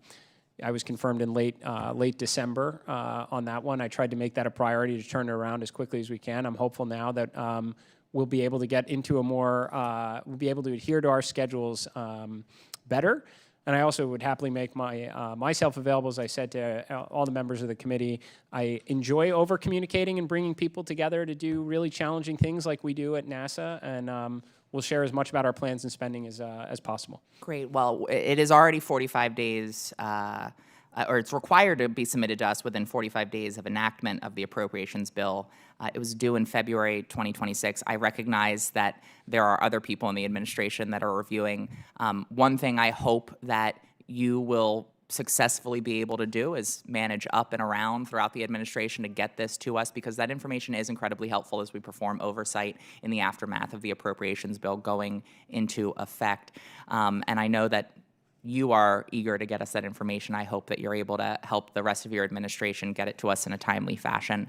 I also just want to quickly ask, the big advancements we see from NASA come from a collaborative process across administrations and, of course, in collaboration with the scientific community. And the National Academy's decadal survey process is a critical part of informing NASA's priorities. And so I'm curious, in determining which science missions and projects to propose to cancel within the President's recommended budget, to what extent did NASA consider the effect that their cancellation would have on advancing the scientific priorities outlined in those decadal surveys? Well, it's an interesting question. I understand we have limited time. I will tell you that I am hopeful, since my understanding of most of the programs that were, that are being considered for cancellation, they haven't been canceled yet, are in formulation scientific endeavors and do not measure up to the flagship programs that we tend to coordinate closely on with respect to the decadal survey, or their missions that have long passed their original life, of which we are working on ways to consolidate efforts to continue to yield good science, that requires little dollars in order to do so, with the aim of launching more flagship missions in the future, and hopefully at greater frequency than the current decadal survey process affords. Thank you. I yield back. Representative McLean Delaney from Maryland, please. 5 minutes. Thank you to our chair and our ranking member. I really appreciate this hearing. It is incredible to me, and thank you, Administrator Isaacson, for joining us today. It's nice to see you again. I think I met you in Greenbelt. And in fact, my home state of Maryland, I represent Maryland's 6th Congressional District, is a major player in the aerospace industry. In fact, early in my legal career in the 1990s, I worked in Rockville at Orion Satellite, which was the first separate system in the private sector. Did a lot of innovation. But I also deeply believe that we always need to have government funding in foundational research, in our weather satellites at NOAA, and most especially in NASA projects, so that the fruits of these endeavors might be shared by all of our citizens and for the public interest. And we need a vibrant ecosystem for research. And to that note, thanks to the expert scientists, engineers, technicians, and other staff at Goddard Space Flight Center, Goddard employees, Hopkins researchers, and others have created an incredibly robust ecosystem of research projects and companies driving unbelievable innovation. Goddard is also the home of the Nancy Grace Roman Space Telescope, which I saw when I was there, and a project which is both ahead of schedule and under budget. Kudos. Really incredible. I'm looking forward to the upcoming launch. But for more than 65 years, Goddard has been America's preeminent hub for scientific research in space. It's also foundational to NASA science. You cannot separate the two. The beating heart of Goddard in science and the beating heart of NASA science is Goddard. But I'm concerned about Goddard's future. We're hearing credible reports and seeing written information that Goddard leadership is telling employees and making decisions based on Goddard only doing work in national security, planetary defense, and moon to Mars. There's something conspicuously missing from these categories, and being on SST, I want to hear your vision for Goddard's science as we look forward to funding NASA. I just want to ask you, Administrator, do you believe that Goddard should remain America's preeminent center for scientific research in space and to continue carrying out groundbreaking scientific missions for NASA?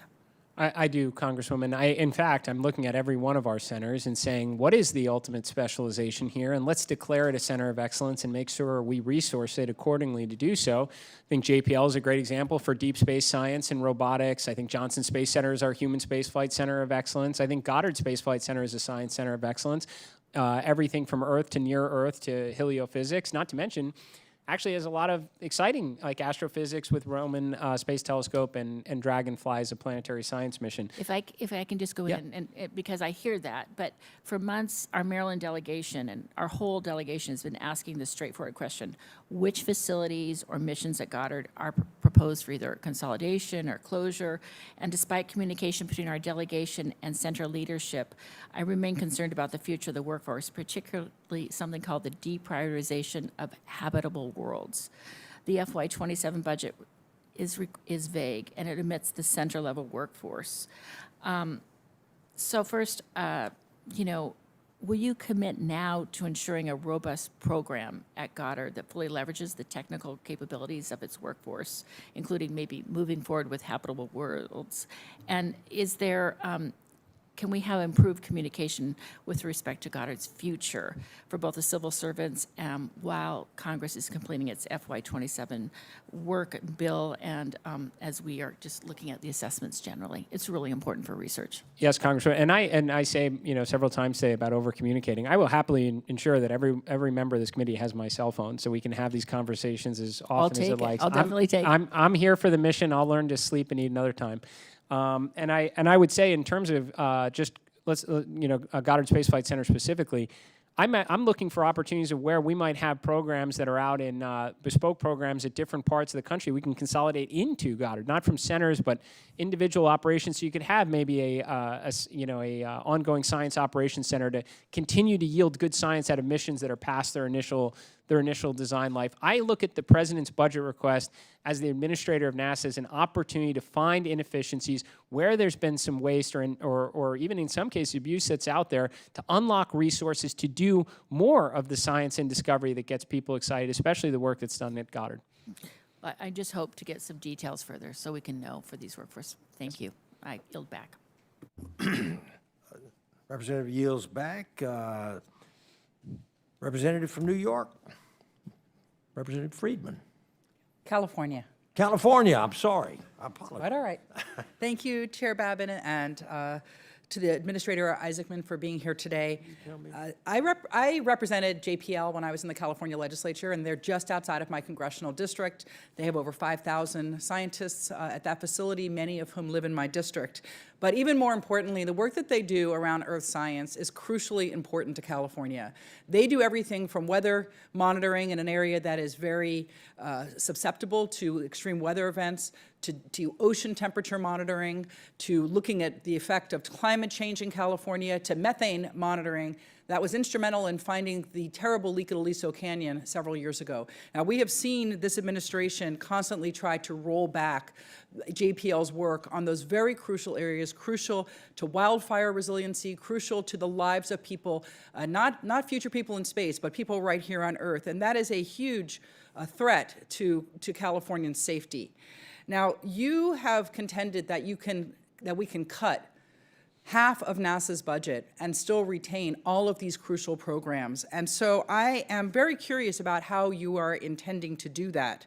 I am wondering if you can give me 5 examples of how we can continue all of those important programs, all the programs that impact wildfire, all the programs that impact climate, all the programs that impact weather predictions, how you can cut half of those budgets and still maintain the full force of those programs. Can you give 5 examples of the kind of waste, fraud, and abuse that you might be able to find while not cutting those programs for Californians? Sure, Congresswoman. Forgive me, I probably can give quite a few on the subject. And believe me, not every. I wouldn't characterize everything as fraud, waste, and abuse. There's certainly some examples you find at times. There's just inefficient use of capital. I mean, for example, $2 billion lost on Mars sample return. We spent $200 million keeping Mars sample return, even though the previous administration canceled it in a state of formulation last year. Most of the reductions that are proposed under the FY27 budget are a reduction of in-formulation missions, those that have not launched or those that have been up for decades, where we probably have opportunities to consolidate and continue to yield good science at lower cost to fund more of the things we need to do. We are not accepting any gaps in Earth sciences. So whether NISAR, PACE, we have on-orbit assets for that. Landsat that are up there to do so, and we have a plan in the 2030s when those existing assets may, exceed their useful life to make a transition over to commercial industry. We are not giving up on wildfires. I went and had a chance to speak to the researchers of that between Ames and those contributing at JPL to make sure we can get an autonomous wildfire detection, leveraging on-orbit assets, drones, communications. Like, I do care about all these. As I said, from my perspective, the president's budget request is a challenge to me as the administrator to find where we have inefficient use of resources to focus on the things that we are supposed to be doing as an agency. So speaking of privatization, right now NASA employs scientists that are extremely valuable to us from a national security perspective, from many other perspectives. But a lot of times this privatization results in layoffs, and we've seen it at JPL with mass layoffs over the last few years. Many of those scientists are leaving the country and going to bring their talents overseas. How does laying off government scientists help the United States? And how do you prevent, when in your privatization efforts, from for-profit companies that are not accountable to the public in the same way that public employees are? How are you the good stewards of public money if portions of that are going into the profits of large companies?